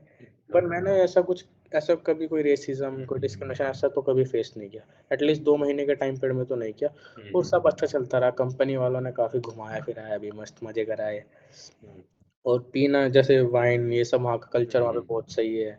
जो भी ड्रिंक करता है, मैं ड्रिंक करता नहीं तो मैं सब मेरे आस-पास वाले ड्रिंक करते रहते थे। मैं ऑरेंज जूस लेके खड़ा रहता था। तो मतलब ऐसे अलग-अलग फ़ील नहीं कराते थे, साथ में रखते थे, सब बढ़िया था। मज़ा आता था, एक्सपीरियंस अच्छा रहा जापान का। मेरे जूनियर्स वगैरह फिर मेरे को बहुत लोग मैं देखता हूँ लिंक्डइन पे पूछते हैं कि लाइक जापान वगैरह का क्या रहा? तो मतलब यही है कि उसमें डिपेंड करता है वो कंपनी तुम्हारे कॉलेज में आती है या नहीं आती है। अगर अच्छा, वो तो आती है ऑन कैंपस ही है ऑन मतलब। कैंपस है, एग्ज़ैक्टली। फिर हम लोग का फाइनल प्रेजेंटेशन था। हमारा फाइनल प्रेजेंटेशन था 17th of July. Hmm, 17th of July हमारा फाइनल प्रेजेंटेशन था। तो हम लोग को ऐसा प्रेशर तो था कि लास्ट ईयर जिन बंदों को दिया था वो सीएस वाले बंदे थे। तो उनको टेक में दिया था जॉब, जो भी 3 बंदे तीनों को जॉब दिया था। तो हम लोग तीनों सोचते रहते थे कि हम तीनों को जॉब देंगे, 2 को देंगे, 1 को देंगे, क्या ऐसे चल, क्योंकि मन में तो रहता ही है कि यार अगर मिल जाएगी तो ठीक है, थोड़े टाइम के लिए इधर सेटल हो जाएँगे। देन उसके बाद हम लोग का फाइनल प्रेजेंटेशन हुआ। फिर उन्होंने कुछ डिस्कशन किया। हम लोग को अजीब लग रहा था, हम लोग बाहर थे। तो मैंने कहा क्या डिस्कस कर रहे होंगे, तूने तेज बोला है, उनको इंग्लिश समझ में नहीं आती, तुझे हल्का बोलना था, ये वैसे ऐसे एक दूसरे को फीडबैक दे रहे थे। फिर वहाँ पे उन्होंने कहा कि एवरीवन वाज गुड एंड बाद में सब चीज़ें जो भी डिसाइड होगी वो आपको बता दी जाएंगी। देन हम लोग ओसाका से टोक्यो गए। नेक्स्ट डे हमारा फ्लाइट था। फिर इंडिया आ गए। तो इंडिया आए तो मुझे आज भी याद है जापान के अंदर क्या सीन है कि जैसे अब जैसे मेट्रो का गेट खुलता है, तो जिनको अंदर जाना होता है वो गेट के ऐसे खड़े, जैसे फॉर एग्जांपल वेट ये करते गेट है, हैं। ये गेट के इधर खड़े होंगे। और जिनको अंदर से बाहर आना वो बीच से निकलेंगे। सही, राइट। तो वो साइड में से सब निकलते थे, देन अंदर जाना शुरू करते थे। मैं उतरा दिल्ली वहाँ पे इंदिरा गांधी एयरपोर्ट पे उतरा। वहाँ से फिर एयरपोर्ट मेट्रो में बैठा, वहाँ पे उतना भीड़ नहीं होता। फिर मैं वहाँ से कश्मीरी गेट गया, ये वो। और सबको पता है कश्मीरी गेट कितना भीड़ होता है। मैं वेट कर रहा हूँ। मैं भूल चुका हूँ कि मैं 3 साल दिल्ली में रहा हूँ और कैसे घुसना होता है मेट्रो में। सिर्फ 2 महीने रह गए। मैं वेट कर रहा हूँ, आगे वाला धक्का मारा, घुस। क्या कर रहा है, तो चल क्यों नहीं रहा है, चल चल। मेरे को याद आ रहा है यार, भूल अब जापान में नहीं है, तू दिल्ली में है, तुझे घुसना पड़ेगा, नहीं तो अब यहाँ बिल्कुल पे और ऐसे ही खड़ा हो जाएगा।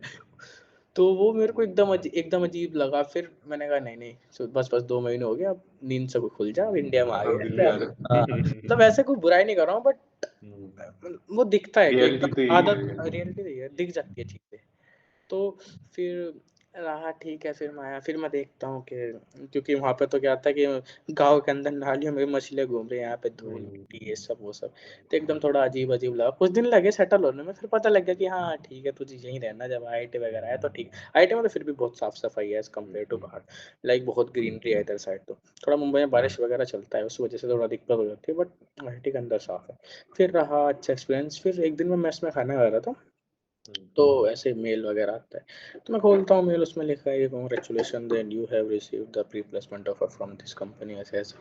तो मैंने अपने दोस्त को बताया, वो खुश वगैरह हुए। मेरा दोस्त बहुत बढ़िया है यार यहाँ पे, मतलब वो मेरी खुशी में मेरे से ज़्यादा खुश होता है। मैं बहुत फॉर्चुनेट हूँ मेरे को ऐसे दोस्त मिले, क्योंकि जनरली हम लोग को क्या लगता है कि ऐसे मिलते थोड़ा अंदर कंपटीशन रखते ही है। मेरा रूममेट जो थे, वो ऐसा बंदा है, मैं गाने बजा रहा हूँ और वो पढ़ रहा है, मैं बोलता हूँ गाने बंद कर लो क्या? कभी नहीं बोलता, ना कह रहा बजा बजा कोई दिक्कत नहीं है। उसका फिजिकल केमिस्ट्री बहुत तगड़ा है, वो मेरे को फिजिकल पढ़ाता था। बहुत तगड़ा बंदा है वो भी अच्छा कर रहा है, तो हम लोग के बीच में कभी कंपटीशन नहीं रहा। और उसका मेरा मिलना बड़ा कोइंसिडेंस था। जो मैंने स्टार्टिंग में अपने फ्रेंड के बारे में बताया था जो आईआईटी दिल्ली में है अभी, वो उसका रूममेट था पहले। अच्छा अच्छा अच्छा, अच्छा, कोचिंग तो वाले फ्रेंड। हम कोचिंग के बेस्ट फ्रेंड थे, मैं और वो जो आईआईटी दिल्ली गया। वो आईआईटी दिल्ली चला गया और उसका रूममेट मेरा आईटी दोस्त बॉम्बे बन गया। में। इसका रूममेट मेरा दोस्त बन गया। तो बहुत बहुत अच्छा हो रहा था, बहुत अच्छा है, मतलब काफ़ी सही है, दोस्त वगैरह सही मिले हैं मेरे को काफ़ी। बहुत अलग अलग स्टेट से बंदे हैं, तो अच्छा एक्सपोजर मिलता है। और आईआईटी के अंदर फेस्ट वगैरह मस्त होता है, आईआईटी रुड़की का फेस्ट भी बहुत तगड़ा है। और ओके, कभी अच्छा भी जस्ट हुआ मूड इंडिगो, बस दिक्कत ये यार, ये लोग छुट्टियों में रखते हैं फेस्ट, तो वापस आना पड़ता है, नहीं तो आराम से छुट्टी एंजॉय करते। हमारा अभी भी दिवाली के बाद था जब, तो थोड़ा सा अटेंड नहीं यहाँ कर पे तो पाए। दिवाली का एक ही छुट्टी है यार, वो भी संडे पड़ हाँ, गया। आपके भी दिवाली की छुट्टियां भी नहीं थी ना, आपका तो चल चल रहा था उस एक ही समय, छुट्टी, एक ही चल छुट्टी थी, होता है यार, क्या मिड छुट्टी टर्म भाई। थी शायद। हाँ, हम्म दिवाली के टाइम पे भी हम लोग को लैब जाना होता है, मतलब जाना नहीं होता, हम लोग हम्म जाते हैं। क्योंकि हम्म हम लोग मास्टर्स के होकर पीएचडी वाले लाइफ ही जीते हैं। इंडिया के अंदर थोड़ा पीएचडी का ऐसा है कि लाइक थोड़ा वर्क प्रेशर थोड़ा ज़्यादा रहता है, उन लोग को काफ़ी पेपर वगैरह निकालने होते हैं पीएचडी डिफेंस वगैरह के लिए, जो कि थोड़ा अनलाइक है एज कम्पेयर टू फॉरेन। इसलिए बंदे चाहते हैं कि जो यहाँ से आईआईटी से हम पीएचडी करते हो, कभी वैसे मतलब कभी ऐसा नहीं बोलते कि you can pursue PhD from here. वो हमेशा बोलते हैं कि try for abroad, it's better. बाहर जाओ बाहर जाओ। आपका भी कोई सीनियर होगा, हमेशा कभी नहीं बोलेगा कि आप आईआईटी या आईआईटी या फिर आइजर से ही पीएचडी कर लो। All the facilities are good, but still they believe कि अगर तुम्हें इतना घिसना ही है तो एक अच्छा अमाउंट भी तो तुम्हें मिल। तो इंडिया में क्या है तीन कि चार साल में हो जाएगी फॉरेन में, यहाँ पे तो फिर 5 6 साल हाँ, लाइक लगेंगे। यूरोप में अबाउट 4 years, बट यूएस में वो 6 साल लेते हैं। डिपेंड्स, मतलब हाँ 6 साल, अगर 6 साल में तुमने अपना काम खत्म करके दे देंगे। यूरोप में वो 4 साल लेते हैं, लाइक वहाँ जर्मनी पे फिर कोर्स वर्क भी तो नहीं होता ना, वहाँ पे सिर्फ रिसर्च ही जाता है। वगैरह नहीं होती। लाइक यहाँ पे जैसे हम लोग के प्रोफेसर्स के टी होते हैं, पीएचडी वाले बंदे होते हम्म हम्म हैं। यूएस में टीएस होते हैं, इसलिए वहाँ पे 6 साल लगते हैं, बट उनको पे भी मिलता है टीए के हिसाब से। फिर यूरोप में टीए वाला सीन नहीं होता, टीचर असिस्टेंट। वहाँ पे सीधा जाओ अपना रिसर्च करो, अपना प्रपोजल दो, करो, 3 साढ़े 3 साल में ख़त्म करो। बोल दो ख़त्म नहीं कर पाओगे, या फिर उन्हें दिख रहा है कि तुम उनका हाँ हाँ भगा देते हैं, जाओ कोई ज़रूरत नहीं यहाँ पे रुकने अच्छा। की। हाँ, बहुत ये चीज़ तो यूएस में भी है। लाइक यूएस में तुम्हारा अगर पीएचडी में हो गया, तो पहले तो lab selection is not a very easy task, specially आज के टाइम पे तो काफ़ी दिक्कत है अभी यूएस लैब। का सिचुएशन जो हाँ, है। यस। तो लैब सेलेक्ट होने के बाद भी तुम्हें 2 साल बाद एक समथिंग कुछ होता है, उसमें तुम्हें अपना एग्ज़ाम और एक इंटरव्यू वगैरह होता है, पूरा प्रेज़ेंट करना होता है अपना काम। वो तुम नहीं करते तो वो तुम्हें 2 साल के बाद भगा देते हैं कि जाओ, तुम्हें एक एमएस का डिग्री दे देंगे कि जाओ तुम अच्छा पीएचडी हाँ, करोगे इंटरव्यू थोड़ा। है। और आजकल तो चीज़ें बहुत ज़्यादा स्ट्रिक्ट हो गई है, लाइक हम्म, पोस्ट-डॉक में वो बोल रहे हैं कि जल्दी काम खत्म करो। फंडिंग का तो इश्यू है ही स्टेट्स के अंदर, क्योंकि दे वर एक्सपेक्टिंग कि अच्छा फंडिंग मिलेगा, लेकिन वो फंडिंग घटता जा रहा है। उसमें कुछ बोल नहीं सकते, क्या ही कर सकते हैं, अपने हाथ में नहीं ना, अपने हाथ में सिर्फ़ अप्लाई कर। अप्लाई करना, हाँ हाँ। तो एक मतलब थोड़ा सा मेरे को ये जानना था कि हुँ, जैसे कि अगर कोई बच्चा जो कि आईआईटी बॉम्बे से नहीं है, और वो मतलब उसके कॉलेज के अंदर जो है वो ऑन कैंपस कंपनी नहीं आती है, ठीक है, हुँ, हुँ, बीट आईआईटी रुड़की के अंदर ऐसे मतलब जापान की कंपनी तो नहीं आती है, we have semester exchange programs, और हाँ, मतलब आरएनडी कंपनीज आती हैं।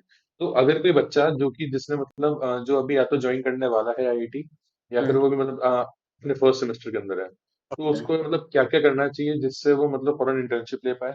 आपने पहले कवर कर दिया ऑल्दो, बट आई वांट कि अभी पहले बता दो मतलब कि वेंटिलेटर इंटर्नशिप करें और अप्लाई कैसे करें, थोड़ा सा अपना एक्सपीरियंस बता दो। लाइक जितने इंटर्नशिप्स मैंने अप्लाई किया उसमें एसओपी का उतना नीड नहीं था। मोस्टली जाएंगे तुम्हें प्रपोजल देना होता है या फिर तुम्हें ये बताना होता है, स्पेशली आर&डी की बात करूँ जिसमें मेरा भी हुआ है। आर&डी के अंदर वो बेसिकली ये जानना चाहते हैं कि तुम उसकी कंपनी में क्या कंट्रीब्यूट कर सकते हो। तुम्हें थोड़ी अच्छी बातें करनी होती है, तुम्हें ये बताना होता है कि हाँ मैं ये करने की सोच रहा हूँ या फिर मैंने ये किया है और मेरा रिसर्च इंटरेस्ट ये है, इस तरीके से मैं आपकी कंपनी में कंट्रीब्यूट कर सकता हूँ। तो लाइक अगर आईआईटी बॉम्बे से नहीं है, और मैं ऐसे भी नहीं बोल रहा कि आईआईटी बॉम्बे वालों का हो ही जाएगा, क्योंकि एक ही का तो हुआ है, बाकियों को तो नहीं हुआ किसी का भी।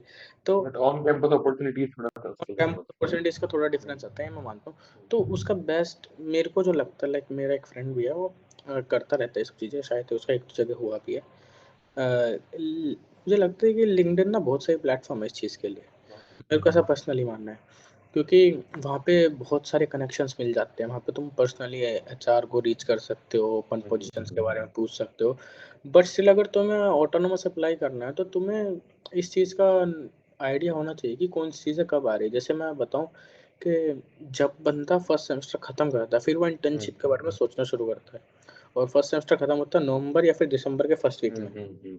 लेकिन मैक्सिमम फॉरेन इंटर्नशिप्स जो है, मैक्सिमम वो नवंबर तक चली जाती है। जैसे फॉर एग्जांपल आप ईपीएफएल की बात करो, जो चीज़ें वो हुआ जर्मनी में हुई, और आई थिंक एक दो नॉर्वे में भी है, फिनलैंड में भी है, बहुत सारी नीदरलैंड जगह। तो अभी भी होती है। यूनिवर्सिटी ऑफ रोचेस्टर का चल रहा है अभी, भारत। रोचेस्टर का चल रहा है। इसके बाद टीप वाला भी शायद चल रहा है अभी, जितना मुझे पता नहीं टीप का तो मेरे को, तीन को खत्म हो जाएगा। टीप का चल रहा है। और तो मेन चीज़ ये है कि तुम्हें ये चीज़ का नोटिफिकेशन रहना चाहिए इस चीज़ का। तुम जैसे ही, जैसे मैंने बोला, मैं स्टार्टिंग से क्लियर था कि मेरे को PhD करना, तो मेरे को इंटर्नशिप बहुत अच्छा करना पड़ेगा।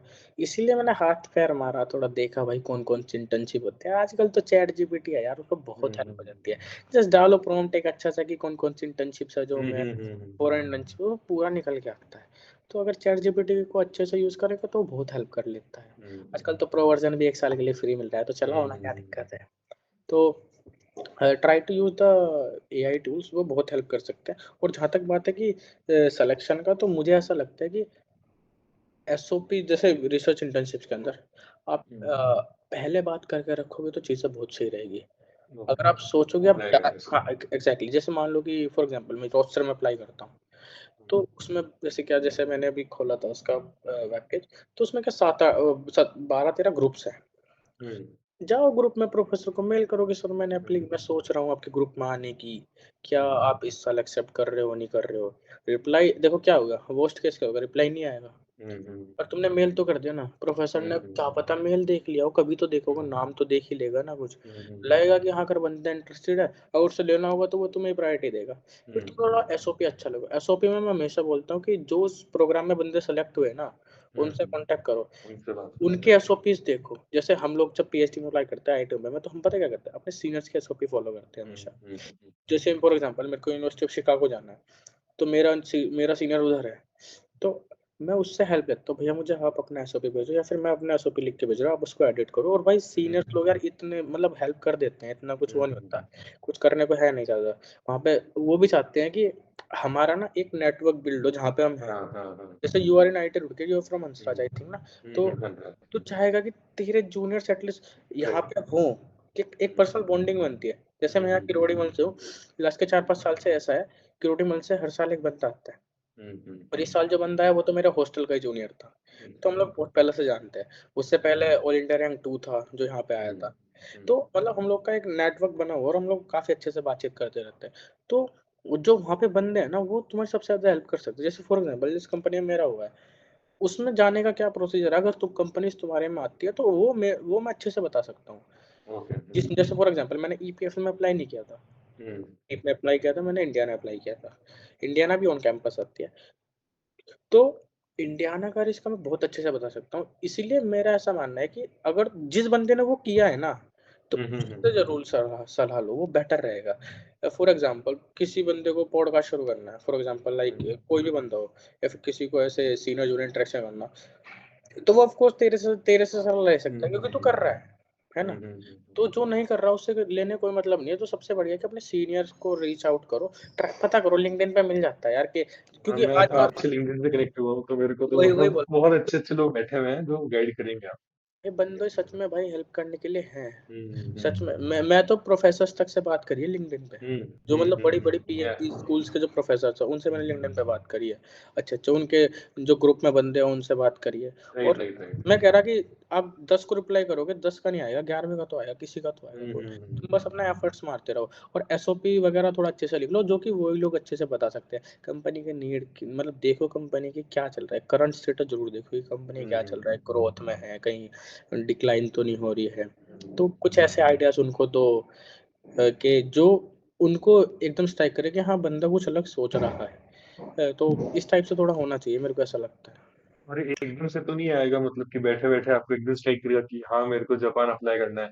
आप पहले इंडिया में अप्लाई करोगे, आप 50 जगह विंटर में नो रिजेक्शन फेस करोगे, फिर आप एग्ज़ैक्टली। ताइवान में जाओगे, आपको वहां से नेगेटिव मिलेगा रिप्लाई, फिर आप इंडिया में आपको ऐसा रिप्लाई मिलेगी ही नहीं, जैसे आपने बताया आईआईटी बॉम्बे का सेम बहुत कम हैपेंड। मतलब लाइक उसमें फिर हमारे बहुत तो सारे मुझे फैक्टर्स होते हैं ना। हाँ, 3-4 सीजीपी भी साल होता में है। एक बंदे को मिली थी जिसकी बात हो रखी थी, एक प्रोफ़ेसर से बस। उसमें जानकारी का बंदा कने वहाँ पे सिलेक्शन कमिटी में था। हाँ खैर उन्होंने मतलब लाइक पहले 22 के आसपास they used to ask for professors कि आपको किसके अंदर करनी है, उन्होंने वो यस, भी बंद कर दिया। यस। तो अब वो वो बंदा इसकी उन्होंने यहाँ पे एक पैनल स्टूडेंट्स का, यहाँ पे टीचर्स का रैंडम मैच बन रहा है, तो रैंडम उसमें किसी को पता नहीं होता। जैसे ये कैटालिसिस ये बंदे जिन्होंने ऑर्गेनिक सिंथेसिस भरा है, हाँ ये हाँ हाँ प्रोफ़ेसर मैच द हाँ। फॉलोइंग कर लो। किसी को भी कर देंगे वो तो, वहां पे आईआईटी बॉम्बे के बच्चे को डीयू में मिल सकता है और डीयू वाले बच्चे को आईआईटी बॉम्बे में मिल सकता है, हाँ, बिल्कुल, एसीयू में मिल बिल्कुल, सकता है। बिल्कुल और आई थिंक मुझे ऐसा लगता है वो शायद थोड़ा डिस्टेंस का देखते हैं लाइक जैसे बंदा किसी नॉर्थ से है तो उसको आइज़र मोहाली दे दिया या फिर आईआईटी दिल्ली दे दिया है इधर आईआईटी रुड़की दे दिया। जो कोई साउथ से बंदा उसको आइज़र टीवीएम दे दिया, जो मिडल से है उसको आइज़र भोपाल दे दिया, इस टाइप से थोड़ा रहता है। तो वो राइट। बहुत अच्छा प्रोग्राम है लाइक स्पेशली यार उन बच्चों के लिए जो टॉप कॉलेज में जा नहीं पाए, किसी भी वजह से नहीं जा पाए क्योंकि बहुत बहुत रीज़न होते हैं। एक्सपोजर भी नहीं होता और एग्जाम भी तो एक लक का फैक्टर होता है, तो उसको तो खैर वी कांट इग्नोर। फैक्टर और होता है। आपको और डीयू में आना इटसेल्फ इज अ मतलब प्रिविलेज, मैं तो ये मानता हूँ, जिसको एक्सपोजर है 12th के बाद उसने दे दिया, और यहाँ पे जिसको अच्छे लोग मिल गए, सीनियर से कनेक्ट कर लिया, तो वो एक देखो प्रिविलेज होता मेरे है को ऐसा लगता है कि हम्म, लाइक डीयू में देखो पढ़ाई तो सब जगह ऐसी है, डीयू में कुछ खा हम्म, मतलब ठीक है डिसेंट मैं बुराई नहीं कर रहा बट ठीक है, हम्म, इतना बुरा नहीं है। पर डीयू में है कि जो आपको चीज़ें पता लगती है वो आप एक जगह रह के नहीं पता कर सकते। बहुत बहुत सारी बहुत चीज़ें बहुत। आप आईआईटीज़म जो आपको वहाँ जाके पता लगती है कि तो मतलब 3rd ईयर में आप जा सकते हो, एनजीसी में जा सकते हो, बहुत सारे ऑप्शंस हैं। वो हम्म, घर पे बैठे-बैठे नहीं पता लगेगी, तो इट्स बेटर कि आप किसी सेंट्रल यूनिवर्सिटी में जाओ। Hmm, part of studying in some universities like जहाँ पे उतना एक्सपोज़र नहीं है, लिमिटेड बच्चे हैं, लिमिटेड स्कोप के बच्चे हैं। इससे बेटर है देख सेंट्रल यूनिवर्सिटी में अगर तुम आ गए, तो मल्टीपल आइडियाज़ के बंदे मिल जाएँगे। भले ही आइडिया उनका होगा, लेकिन एग्ज़ीक्यूट तुम हाँ, कर हो, बहुत हम्म। लोग सच में जिन और आइडिया जो भी किसी भी स्टेज पे बच्चा, अभी तो मतलब 12th का बच्चा देख लेते, 12th खत्म होने वाली है, तो सीयूईटी यूजी का एग्जाम दो और डीयू का ट्राई करो। अगर मतलब अभी नहीं, वो तो बाद में हो जाएगा, और मास्टर्स के लिए कहीं और जाओगे, अच्छे से जाओगे, और जो अभी हाँ मतलब बीएससी कर रहा है, तो वो अच्छा एग्जाम आईआईटी जैम के लिए मतलब प्रिपेयर करना चाहिए उसको।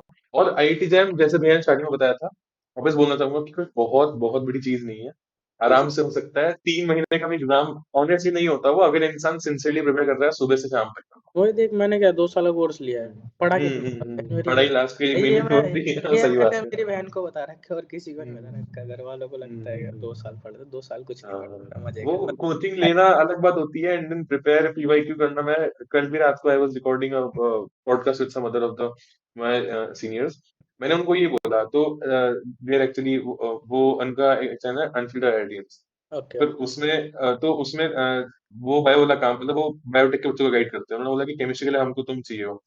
तो मैं कल उनके चैनल पे पहली बार गया था, तो उन्होंने ये पूछा कि कितने टाइम की प्रिपरेशन होती है, मैंने कहा 3 महीने की भी नहीं है, अगर ढंग से लग जाओ तो, और नोट्स बनाओ, फिर पीवाईक्यू और प्रिपरेशन करके तो आराम से हो जाएगा।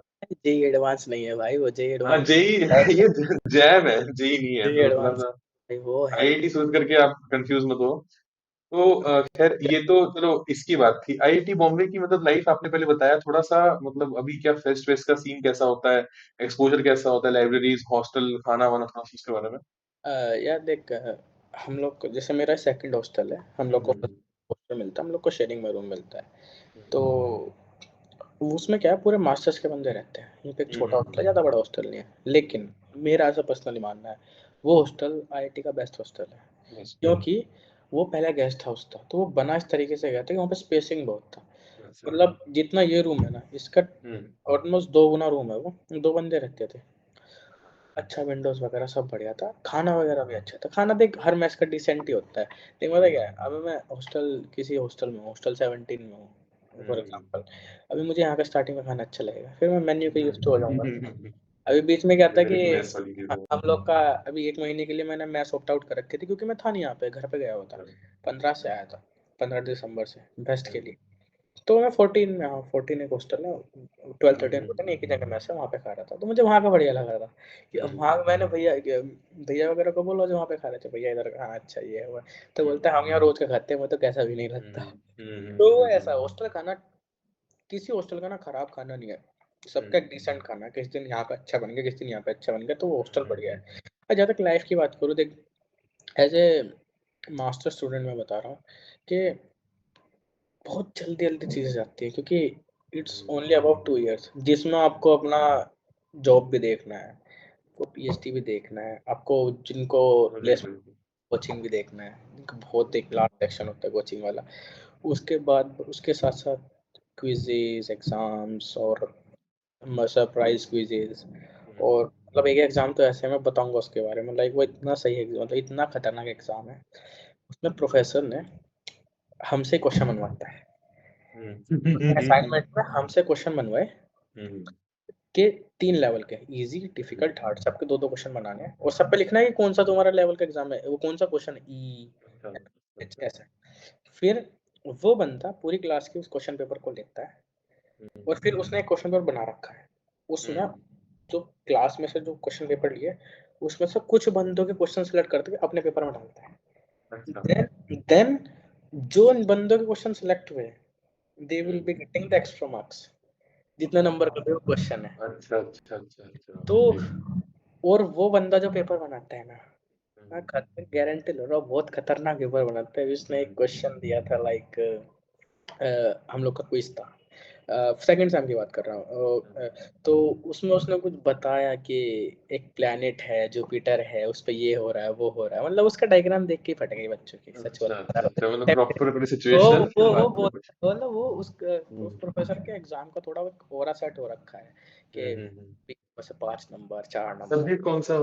सब्जेक्ट वो है ये, क्या बोलते हैं उसको, molecular energetics, chemical kinetics and molecular अच्छा, एनर्जेटिक्स।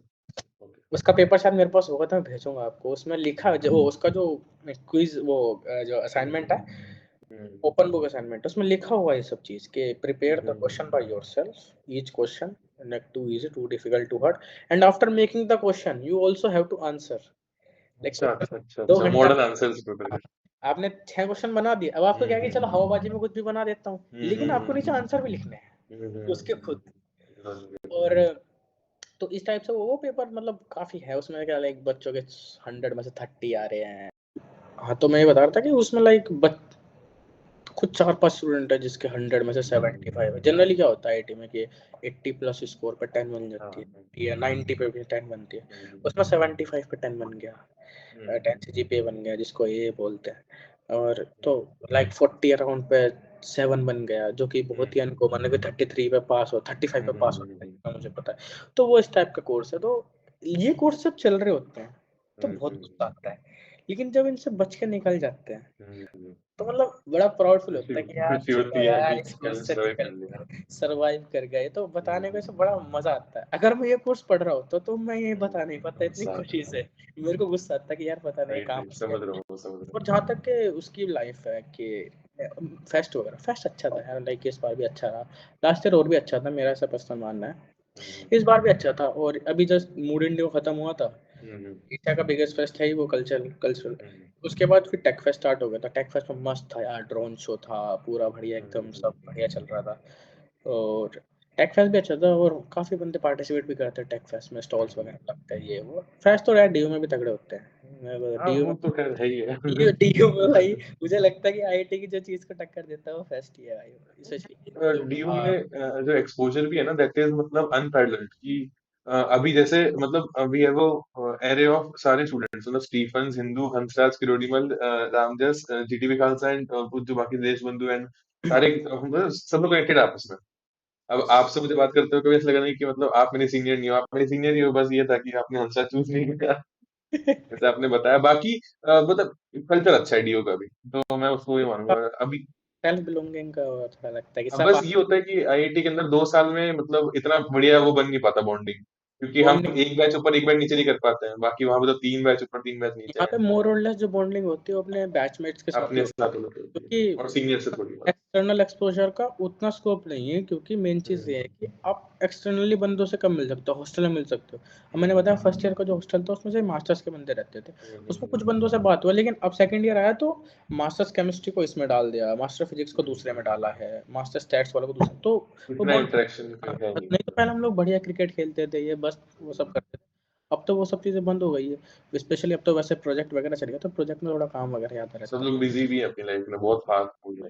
स्पेशली जो सिंथेसिस की लैब में है मेरी तरह, वो थोड़ा busy हो आप रहा है। थोड़ा रिसर्च के बारे में बताओ ना, मतलब आपने मतलब हाँ, इसमें। मैं बेसिकली यहाँ पे मैंने बताया कि जो लैब सिलेक्शन है वो सीजीपीए के बेसिस पे होता है। हम्म तो सीजीपीए 10 से जीपीए वाला आएगा वो एक लैब चुनेगा, फिर ऐसे ऐसे जो जो बचती रहेगी वो बंदा लैब चूज करता रहेगा। मैं जिस चीज़ पे काम कर रहा हूँ, मैं करता हूँ सुपरा मोलिकुलर सेल्फ असेंबली पे काम। लाइक हम पहले कुछ मॉलिक्यूल बनाने की कोशिश करते हैं, देन चेक करते हैं वो सेल्फ असेंबल हो रहा है कि नहीं।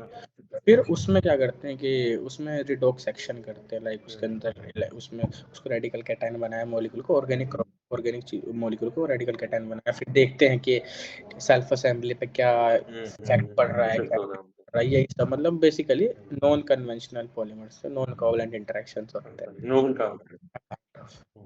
अच्छा चीज़ है, मतलब ये सही काम है, हम्म, बहुत अच्छा लगता है यार, उसमें मस्त है। उसमें क्या होता है कि हम लोग को फ्लोरोसेंस फास्फोरेंस देखना होता है, तो बढ़िया रंग बिरंगे मॉलिक्यूल दिखते हैं, तो अच्छा लगता है।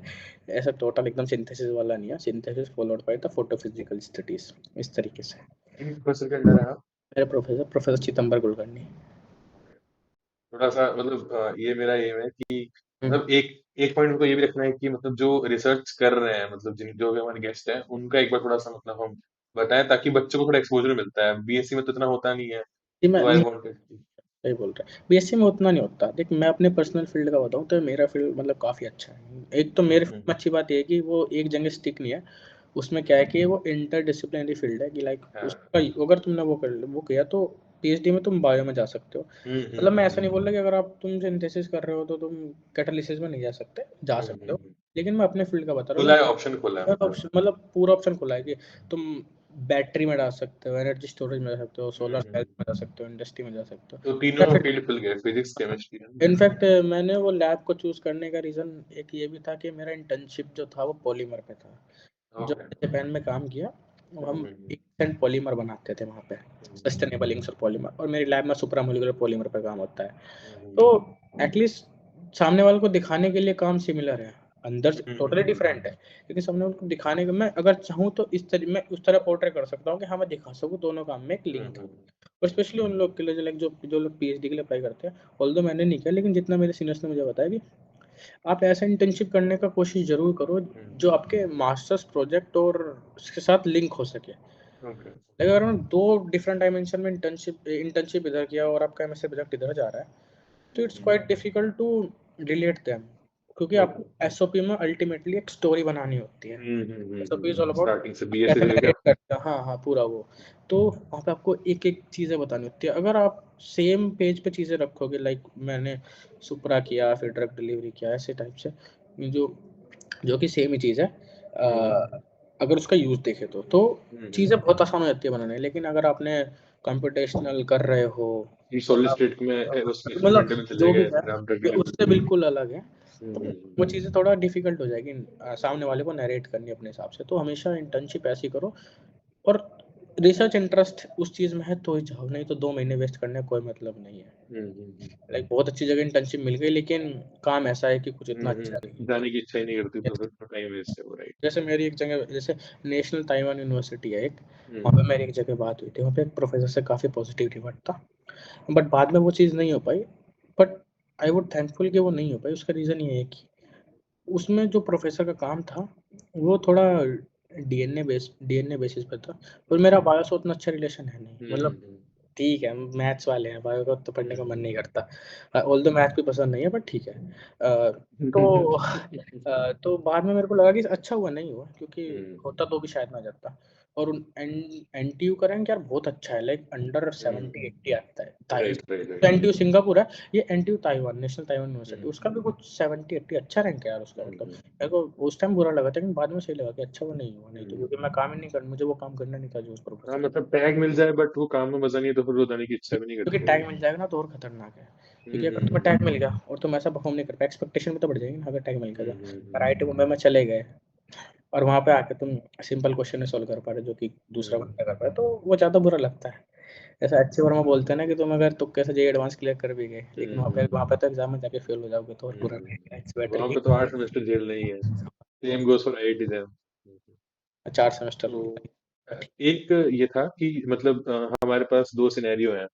पहला बच्चा जो अभी सिर्फ बीएससी के अंदर आया है या फिर उसने फर्स्ट सेमेस्टर पास किया है और ये हम्म, पॉडकास्ट देख रहा है, और हम्म, दूसरा बच्चा जो कि अभी थर्ड थर्ड ईयर में एंटर करने वाला है, जिसका थर्ड, जो बीएससी थर्ड ईयर। हाँ बीएससी थर्ड ईयर में, मतलब कि वो मार्च अप्रैल के अराउंड है, उसका फोर्थ सेमेस्टर चल रहा है। आप दोनों बच्चों को मतलब क्या एडवाइस दोगे अपनी तरफ से? एक फर्स्ट सेमेस्टर पास किया है, सेकंड में आया है। हाँ, एक का सेकंड सेमेस्टर चल रहा है, एक का फोर्थ सेमेस्टर चल रहा ओके। है। फोर्थ सेमेस्टर वाले के लिए तो देखिए, ये सेकंड सेमेस्टर वाले के लिए बताऊंगा कि हम्म, बहुत स्मूथ, धीरे धीरे धीरे धीरे चीज़ें लेकर चल, हैक्टिक नहीं है, बहुत easy है। एंड में भी तैयारी करेगा हो जाएगा। मेरा एक जानने वाला बंदा है, वो तैयारी कर रहा है स्टार्टिंग से, उसका 75-80% सिलेबस अभी हो गया है, उसका 2027 में जैम है, अच्छा। उसका हो गया। मोस्ट प्रोबेबली अच्छा रैंक आ जाए उसका तो सही है। तो हम्म। वो थोड़ा सीरियस है, लेकिन अगर लाइक अगर आपको चाहिए बहुत अच्छा रैंक, लाइक मुझे 1 चाहिए, 2 चाहिए, इस टाइप से चाहिए, हम्म। देख मैं बताता हूँ, 1 रैंक वाले को वही कॉलेज मिलना है, 5 वाले को, 10 वाले को वही। तो ठीक है, उतना सीरियस लेने की कोई ज़रूरत नहीं है। डीयू के सेकंड ईयर, सेकंड सेम में जो बच्चा है उसको मैं बोलूँगा कि भाई जितना इंटर्नशिप्स हो सके, जितना लेक्चर सीरीज हो सके अपने कॉलेज के अलावा, वो करेगा तो सीवी अच्छा बन जाएगा, तो बहुत फ़ायदा होगा। ट्राई करना बीएस हाँ, ये चीज़ मैं कहूँगा कि जो बीएससी सेकंड सेम में जो बनता है, उ वो डीयू में यार सबसे अच्छी बात पता क्या है? बस सोसाइटीज़ बहुत बढ़िया-बढ़िया है। और जैसे मैं डिबेटिंग सोसाइटी में था 1 साल के लिए। तो मुझे वहाँ पे बहुत चीज़ मैं इतना बोल पाता हूँ, उसका रीज़न यही है कि मैं उसमें रहा हूँ 1 साल, नहीं तो उससे पहले मैं बोलता भी नहीं था, मैं बहुत शाय था। लड़की छोड़ो, लड़कों के सामने भी नहीं बोलता, चुप-चुप रहता था। उसमें भी मैं बहुत चुप-चुप रहता, डिबेटिंग सोसाइटी में धीरे-धीरे चीज़ें ग्रो हुई। तो मैं बोलूँगा कि पर्सनैलिटी वाइज़ जितना अच्छा हो सको, राइट। आपकी स्पीकिंग जितनी फ्लुएंट होएगी उतना अच्छा रहेगा, बहुत इम्पैक्ट पड़ता है, क्योंकि at the end of the day knowledge के बाद जो सबसे ज़्यादा चीज़ मैटर करेगी वो आपकी बोलने की स्किल करेगी। और अगर आपको उन बंदों को पीछे करना है अपनी फील्ड में जिनका नॉलेज आपसे आगे है, तो आपको एटलीस्ट बॉडी लैंग्वेज और आपके बोलना पर्सनैलिटी। और मतलब अपना प्रेजेंटेशन अच्छी करनी पड़ती एग्जैक्टली, लाइक हमारे यहाँ पे स्टूडेंट्स हैं यार, उनका बहुत कमाल का यार प्रेजेंटेशन स्किल्स है, बहुत बढ़िया। ऑल्दो उनका नॉलेज अगर उतना भी नहीं होगा ना जो उनकी फील्ड में उनसे अच्छा है, लेकिन वो है। प्रेजेंट अच्छा कर जाएंगे। वो बोलते हैं ना कि अच्छा प्रोफेसर बनना और एक अच्छा अच्छा टीचर बनना दोनों टीचर डिफरेंट बनना है। वो डिफरेंस होता है, रिसर्चर, राइट। क्योंकि एक अच्छा प्रोफेसर अच्छा रिसर्चर हो सकता है, लेकिन अच्छा टीचर नहीं हो सकता, इसका वाइस वर्सा भी ट्रू है। क्योंकि टीचिंग या पढ़ाना या किसी को बताना एक आर्ट है। अगर तुमने बोलना सीख लिया अच्छे से, तो वो कैसा आएगा, तुम अलग-अलग फील्ड के बंदों से इंटरैक्ट करोगे, सोसाइटीज़ में अलग-अलग जगह से बंदे आते हैं। तो सोसाइटीज़ में रहो, अच्छा तो सही रहता है। कितने बंदे होते हैं, एक भी सोसाइटी जॉइन नहीं करते। थोड़ी सोसाइटी जॉइन करो, लेकिन हाँ सिर्फ कॉलेज में आए एंड पढ़ के and निकल गए लास्ट डे करके अच्छा, अरे सब। वही बात है, अगर पढ़ना ही था तो अपने स्टेट यूनिवर्सिटी से पढ़ते, घर पे आते, घर से आते, घर का खाना ओपन से ही खाते। कर लो फिर तो बीएससी में कौन सा नहीं है। सोल से कर लो यार। अरे तो फिर बढ़िया, क्यों दिल्ली के पोल्यूशन में मरना? हाँ हाँ। अब तो पोल्यूशन तो इतना ज्यादा चल रहा है वैसे भी वहाँ पे, जो क्यों भी मर। मतलब बच्चा अभी आ रहा है उसको थोड़ा सा मतलब अभी से चालू करने की जरूरत नहीं है आईटी जैम की मतलब जर्नी। वो छोटा छोटा, आप फोर्थ सेमेस्टर के बाद भी कर सकते हो आराम से, उसके लिए 6-8 महीने का टाइम ही चाहिए रहता है, कोचिंग अगर आप ले लोगे तो और हेल्प हो जाएगी उसके मुझे ऐसा लगता है परफेक्ट आइडियल टाइम है कि थर्ड सेम खत्म हुआ ना शुरू हो जाओ, लिए। क्योंकि बीच में अप्स एंड डाउन्स आएंगे। थर्ड हाँ सेम अगर हल्के हल्के शुरू, फोर्थ सेम जैसे फोर्थ सेम खत्म होगा तो जितना मुझे याद है शायद मई या जून में खत्म होता है, हाँ मई में। जून की एंड, हाँ मई एंड तक खत्म होता जुलाई, अगस्त, सितंबर, अक्टूबर। है। अब तो शायद अब तो शायद जनवरी में भी, फेब में शायद जनवरी में एग्जाम होता है इस बार, जितना मुझे याद नहीं है। फरवरी 2 को हुआ था, इस फरवरी बार से, फरवरी 15 को है। अच्छा चलो सही है, मैंने सुना हम्म। इस बार गेट से पहले हो गया शायद जैम का एग्जाम। हाँ लास्ट, गेट नहीं, इस बार हाँ लास्ट टाइम गेट से पहले होता है, इस बार गेट के बाद है, एक हाँ, बाद है। वो जो भी है, तो थर्ड सेम खत्म हुआ तो मतलब तुम्हें बेसिक नॉलेज अगर होगा ना अच्छा, तो एक सेम मोर देन इनफ है यार। तुम्हें अगर बेसिक बेसिक चीज़ें पता होगी, वो बहुत बेसिक चीज़ें पूछता है। और स्पेशली इस बार तो आईआईटी मुंबई बना रहा है ना पेपर। हाँ, ठीक है। लास्ट ईयर शायद आईआईटी दिल्ली ने यार खतरनाक पेपर बनाया। बहुत बहुत खतरनाक पेपर था उसका तो। भर भर के अपनी एक स्टोरी बन सकती है उसके ऊपर तो। मैंने मतलब उस पर सारे बच्चों से बात करी है जो जो मेरे जिनका पहले पहले पॉडकास्ट किया है, सबके लिए वो बहुत एक मतलब नया एक्सपीरियंस था। एक्सपेक्ट नहीं कर रहे थे ना फिजिकल केमिस्ट्री इतना डाल देंगे यार, वो हम्म। फिजिकल केमिस्ट्री डाला उन्होंने। फिजिकल पर हेल्प कर देती है, मतलब एज अगर अगर मतलब गाइड भी करना होगा तो आई थिंक कि आप भी यही बोलोगे, फिजिकल ऑर्गेनिक इनऑर्गेनिक के ऊपर अगर अच्छे से आपने प्रैक्टिस कर रखी है तो बहुत सारे एग्जाम्स में फिजिकल और इनऑर्गेनिक बहुत हेल्प करती है। एक्जैक्टली। टीचर के अंदर भी आप मतलब आप इसको कंफर्म कर पाओगे, राइट? एएफआर के अंदर भाई क्वांटम से और इनसे बहुत बहुत सवाल क्वांटम से और स्टैट मैकेनिक्स से भी आते हैं, स्टैट थर्मो से भी आते हैं, राइट? भी आते हैं। ये स्टैट मैकेनिक्स हुआ, कुछ तो भी सटी एएफआर में जो लगे 13 से एनएमआर है वो। क्योंकि वो पीएचडी के लिए भी साथ में होता है तो उसमें वो दे वो बेसिकली क्या एक्सपेक्ट करते हैं, तो टीएफआर होता है एमएससी के लिए और सिर्फ एक शायद इंटीग्रेटेड कोर्स के लिए होता है नहीं, एक पीएचडी। पीएचडी और पीएचडी के लिए होता है, दो कोर्सेज के लिए तो वो एक्सपेक्ट करते हैं कि बंदा फिर बाद में पीएचडी भी करेगा, जैसे होता है। टीएफआर राइट में। राइट। अभी मैं होकर आया था, मेरे दोस्त का इंटर्नशिप लगा था टीएफआर में, तो उसको छोड़ने गए थे। मुंबई में? हाँ मुंबई में, टीएफआर मुंबई ओके। यार बहुत अच्छी जगह है, कोलाबा साइड हाँ, पड़ता है। कोलाबा के अंदर है, नेवी नगर में, ठीक। वो बहुत अच्छी जगह है। तो वहाँ पे मतलब मुझे ऐसा लगता है कि यार टीएफआर में बहुत अच्छी फैसिलिटीज़ है पर्सनली। आईआईएससी टीएफआर अच्छी रिसर्च फैसिलिटीज़ है, हम्म। अच्छे प्रोफेसर्स हैं, बहुत अच्छा है। तो वहाँ पे स्टूडेंट का माइंडसेट इस तरीके से है, उनको रिसर्च करना और बहुत बेसिक चीज़ों को पकड़ के रिसर्च कर ले तो बहुत अच्छे जर्नल्स में उनके पेपर आते हैं, जैक्स अच्छा। में बहुत बढ़िया बढ़िया। तो टीएफआर के अंदर हाँ ऐसा है कि वो थोड़ा थोड़ा एडवांस इसलिए पूछते हैं, बेसिकली उनको थोड़ा बच्चे सेलेक्ट करने हैं। अगर सब बेसिक ही पूछ लेंगे फिर जैम और टीएफआर में वैल्यू नहीं कर पाएगा। फिर एक दिन क्या होगा, जैसे आज क्या हो गया कि सारे स्टेट यूनिवर्सिटी के एग्जाम सब सीयूटी से गवर्न हाँ होते हैं। हाँ हाँ हाँ। वो एक जगह आ जाएगा सारा जैम। अब हम्म। टीएफआर अच्छी जगह है जितना मुझे लगता है, अच्छी जगह तो TFR। मतलब एक बच्चे को पहले अपना कॉलेज पर ध्यान देना चाहिए, जितना टाइम जैसे जैसे देते हैं, और डीयू के अलावा अगर कोई देखता है तो उसको भी आराम से जरूरत दिक्कत लेने की जरूरत नहीं है, अनलेस एंड अनटिल वो बहुत एक मतलब रिगरस यूनिवर्सिटी से है, जो कि अपना आपने बताया था बंगाल के अंदर मतलब रहता है, तो उनका सिलेबस बहुत रिगरस रहता है। वो अगर हाँ, आपका थोड़ा सा सिलेबस है तो आप आराम से कर सकते हो उसको साथ में। फोर्थ एंड सेम जो फोर्थ हाँ जी। सेम पास किया है शायद, जो फोर्थ सेम में आया वो पूछा था ना कुछ, कि जो हाँ बच्चा हाँ, फोर्थ राइट फोर्थ सेम में राइट आया, राइट। फोर्थ सेम में आया तो वो तैयारी शुरू कर सकता है अपनी जैम की अच्छे से। और ट्राई करो कि फोर्थ देख बस फोर्थ सेम अच्छे से निकालना, फिफ्थ सेम के तो स्टार्टिंग में एग्जाम हो जाना, फिर मजे करो यार, बढ़िया है ना नहीं, मैंने। फिफ्थ सेम के मतलब सिक्स सेमेस्टर की स्टार्टिंग में होता है, मैं थोड़ा सा कनेक्ट करना चाहूंगा। हाँ मतलब कि क्योंकि फिफ्थ सेमेस्टर के अंदर क्वांटम आती है तो फिर एक मतलब बहुत ही ड्रास्टिक चेंज होता है, क्योंकि आपके साथ करिकुलम थोड़ा सा मतलब डिफरेंट था।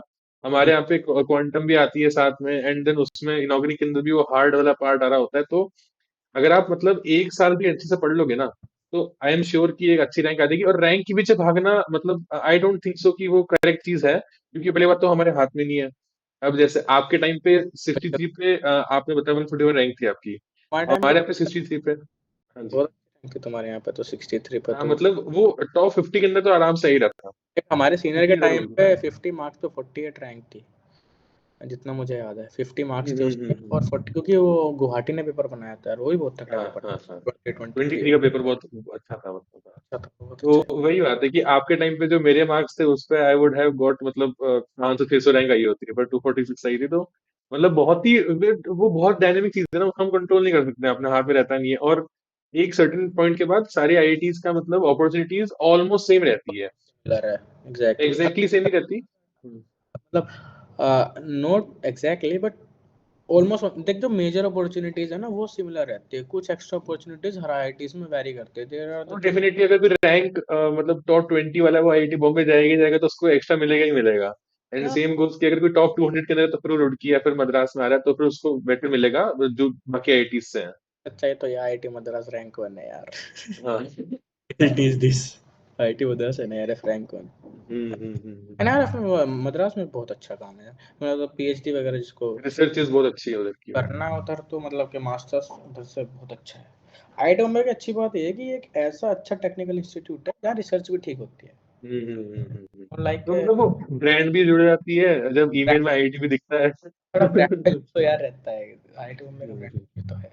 ऑल दो भले ही मास्टर्स है बट स्टिल ब्रांड वैल्यू रहता है नहीं वो मतलब। है, मतलब उसमें टॉप वाले बच्चे आते हैं तो फिर ऑब्वियसली वो इम्पैक्ट तो मारता ही है। टेक तो खैर गॉड लेवल हम्म। चीज है एकदम, पर लाइक अगर आप पीएचडी भी कर रहे हो या फिर पीएचडी का ठीक है, डिसेंट है, पर लाइक मास्टर्स या फिर अगर आप एमटेक कर रहे हो या फिर बीटेक कर रहे हो तो फिर भी अच्छा है, at least as compare to other colleges. तो थोड़ा एक प्रायोरिटी मिल जाता है बहुत सारी चीज़ों में, ऐसा मैंने पर्सनली देखा कि आईआईटी मुंबई का तो थोड़ा अच्छा रेट रहता है चीज़ों के कैपिटलाइज होने में, ऐसा मैंने सोचा है, देखा है मतलब। और कुछ एक्स्ट्रा पॉइंट आप बताना चाहेंगे मतलब इससे कि जो हमने कवर नहीं किया हो उसमें? एक्स्ट्रा पॉइंट यार कुछ नहीं है, बस यही है कि ये या रिलैक्स फिर रहो। फाइनल टिप्स हो बच्चों के लिए जो आपको सुन रहे किस चीज़ में? मतलब जो आपको बच्चे सुन रहे हैं अभी, हाँ, आपकी उनके लिए कुछ फाइनल टिप्स हो मतलब जो आप एक दो यार लाइन में ये सम अप करना चाहें अपने पूरी? जो बैचलर्स वाले बंदे हैं जो हम्म कर रहे हैं अभी, धीरे एंजॉय करो, सोसाइटीज में रहो। थर्ड सेम के बाद धीरे धीरे प्रिपरेशन शुरू करो, फिफ्थ सेम में हो जाएगा। इसलिए बोल रहा हूँ क्योंकि डीयू में डिस्ट्रैक्शंस बहुत है, तो हम्म। टाइमली टाइमली हाँ, शुरू उसको करो। बफर टाइम रख लो अपने डिस्ट्रैक्शन के अंदर, टाइम वेस्ट हो जाएगा तो उसके लिए। Right right. मैंने रखा था थर्ड सेम में ज्वाइन कर लिया था, क्योंकि मैंने फुल टाइम रखा हुआ था हॉस्टल, क्योंकि मैं हॉस्टल में चला गया था तो उसमें बहुत टाइम बकवास होती है कितने नहीं वो हॉस्टल्स के अंदर तो खैर कुछ। हंसराज केएमसी पड़ोस पड़ोस भाई भाई है तो समझ रहा हूँ मैं। मतलब मेन चीज़ है कि जैसे डीयू में जो पढ़ रहे बंदे हो नशे से दूर रहो। और भाई मैं देख रहा हूँ स्टेट यूनिवर्सिटी के बंदे बहुत अच्छा कर रहे हैं, लाइक हम्म। हमारे यूपी से यूनिवर्सिटीज है, वहाँ से बंदे आए हुए हैं, उनके बंदे 9 पॉइंटर मार रहे हैं यहाँ के आईआईटी में। तो ये मत समझो कि अगर किसी सेंट्रल यूनिवर्सिटी में नहीं हो तो कि तुम्हारे पास ऑप्शंस नहीं है, ऑप्शंस आर ऑलवेज देयर। बहुत बंदे हैं जो कर रहे हैं और तुम भी आगे अच्छा कर सकते हो। और मतलब टेंशन मत लो यार, बहुत चिल फील्ड है, इतना कुछ हो नहीं है। हाँ, आने के बाद देख फर्स्ट सेम थोड़ा एक्टिव होएगा, किसी भी आईटी में होगा फर्स्ट सेम रहेगा एकदम क्या होगा, स्पेशली जब तुम अपने कॉलेज से यहाँ पे आते हो तो चीज़ें बहुत डिफरेंट है। यू एक्सपेक्ट कि मैं जो पढ़ूंगा एक रात पहले पढ़ के हो जाएगा, वो तो नहीं होता है, पास नहीं होता है, दिक्कत पड़ जाती है। तो मतलब रिलैक्स रहो, सब हो जाएगा, ज़्यादा टेंशन मत लो। जितना थोड़ा जल्दी चलोगे तो जल्दी पहुँच जाओगे, तो ये है। और जो जल्दी नहीं चलोगे उनके लिए ये है कि जल्दी चलते हो थक भी जल्दी जाते हो, तो अपने हिसाब से जो भी एडवाइस सही लगे वो एक्सेप्ट करो। मतलब पहुंच जाओगे ऐसे उसके अंदर, कोई हाँ ज्यादा यार, बड़ी बात देखो नहीं यार ये तुम अगर यहाँ तक पहुँच गए हो तो तुम कम से कम खाली तो नहीं जाने वाले हो, तुम कहीं ना कहीं है। कुछ ना कुछ सेट। हमारे यहाँ पे इस बार बहुत अच्छा प्लेसमेंट हुआ है last year comparison, last year placement अच्छा नहीं था यार। बहुत बंदे टेक में चले गए, इंडस्ट्री में भी 2 3 4 बंदे चले गए हैं। और पीएचडी में भी 10 15 बंदे ने अप्लाई किया, हो जाएगा। लाइक आई में मैं लास्ट ईयर 29 ने अप्लाई किया था, 27 का हो गया था। वो बहुत अच्छा रेट है। फॉरेन। फॉरन फॉरन ओके ओके ओके। यहाँ तो कोई अप्लाई नहीं करता है, 29 ने अप्लाई किया, साल तो कम बंदों ने अप्लाई किया एंड यूएस। सबसे बेस्ट कहाँ पे मतलब था जो सबसे रिनाउंड यूनिवर्सिटी होगी उनकी? रिनाउंड में हमारे सुपर सीनियर में जितना मुझे याद है यूनिवर्सिटी ऑफ शिकागो था। और हम इस बार में जितना मुझे याद है university of Texas Austin, UT Austin था। हमारा तीन यूटी ऑस्टिन में, ओके यूटी हाँ। ऑस्टिन में था। कॉर्नल में भी गया है बंदा। हाँ कॉर्नल में मतलब जाने वाला था, लेकिन वो फिर जर्मनी चला गया क्योंकि उसको वहाँ का काम पसंद था। और इधर और सुपर सीनियर्स में शायद ईटीएच ज्यूरिच में भी एक बनता है। मतलब अच्छा है यार, यूनिवर्सिटीज अच्छी है, यूएस में सब स्कूल्स अच्छे हैं, वहाँ बहुत बढ़िया फैसिलिटीज नहीं है। मतलब अच्छा है बट मिलना तो ये ना हाँ, चीज थोड़ा थोड़ी बहुत सी डिफिकल्ट है। रहता है। जिस बंदे का शिकागो हुआ था उसका टोफल स्कोर 119 था 120 में से। ओके। तो यार क्या ही सो हो। मतलब वो बहुत से फैक्टर आते हैं बट अगर आप एक बार अच्छी जगह पे पहुंच गए मास्टर्स करने तो आप उसको अपना वे फिगर आउट कर लोगे उसके अंदर। मतलब तुम अच्छी जगह जाओ, हम्म। तो जो एरियाज हो उन्हें एक्सप्लोर करो। आईआईटी में भी बहुत चीज़ें चल रही होती है, but the thing is masters और पीएचडी वालों के साथ ये सीन रहता है, वो अपने काम में इतना बिजी होते हैं। लाइक जैसे डीयू में फेस्ट हो ना, कोई आना होता है या फिर कुछ भी कल्चर प्रोग्राम कहीं पे हो, तो इसे 15 दिन पहले 20 दिन पहले पता लग जाता है। यहाँ इतनी चीज़ें कंटिन्यूसली चलती रहती है कि लाइक मेल पे मेल आते रहते हैं।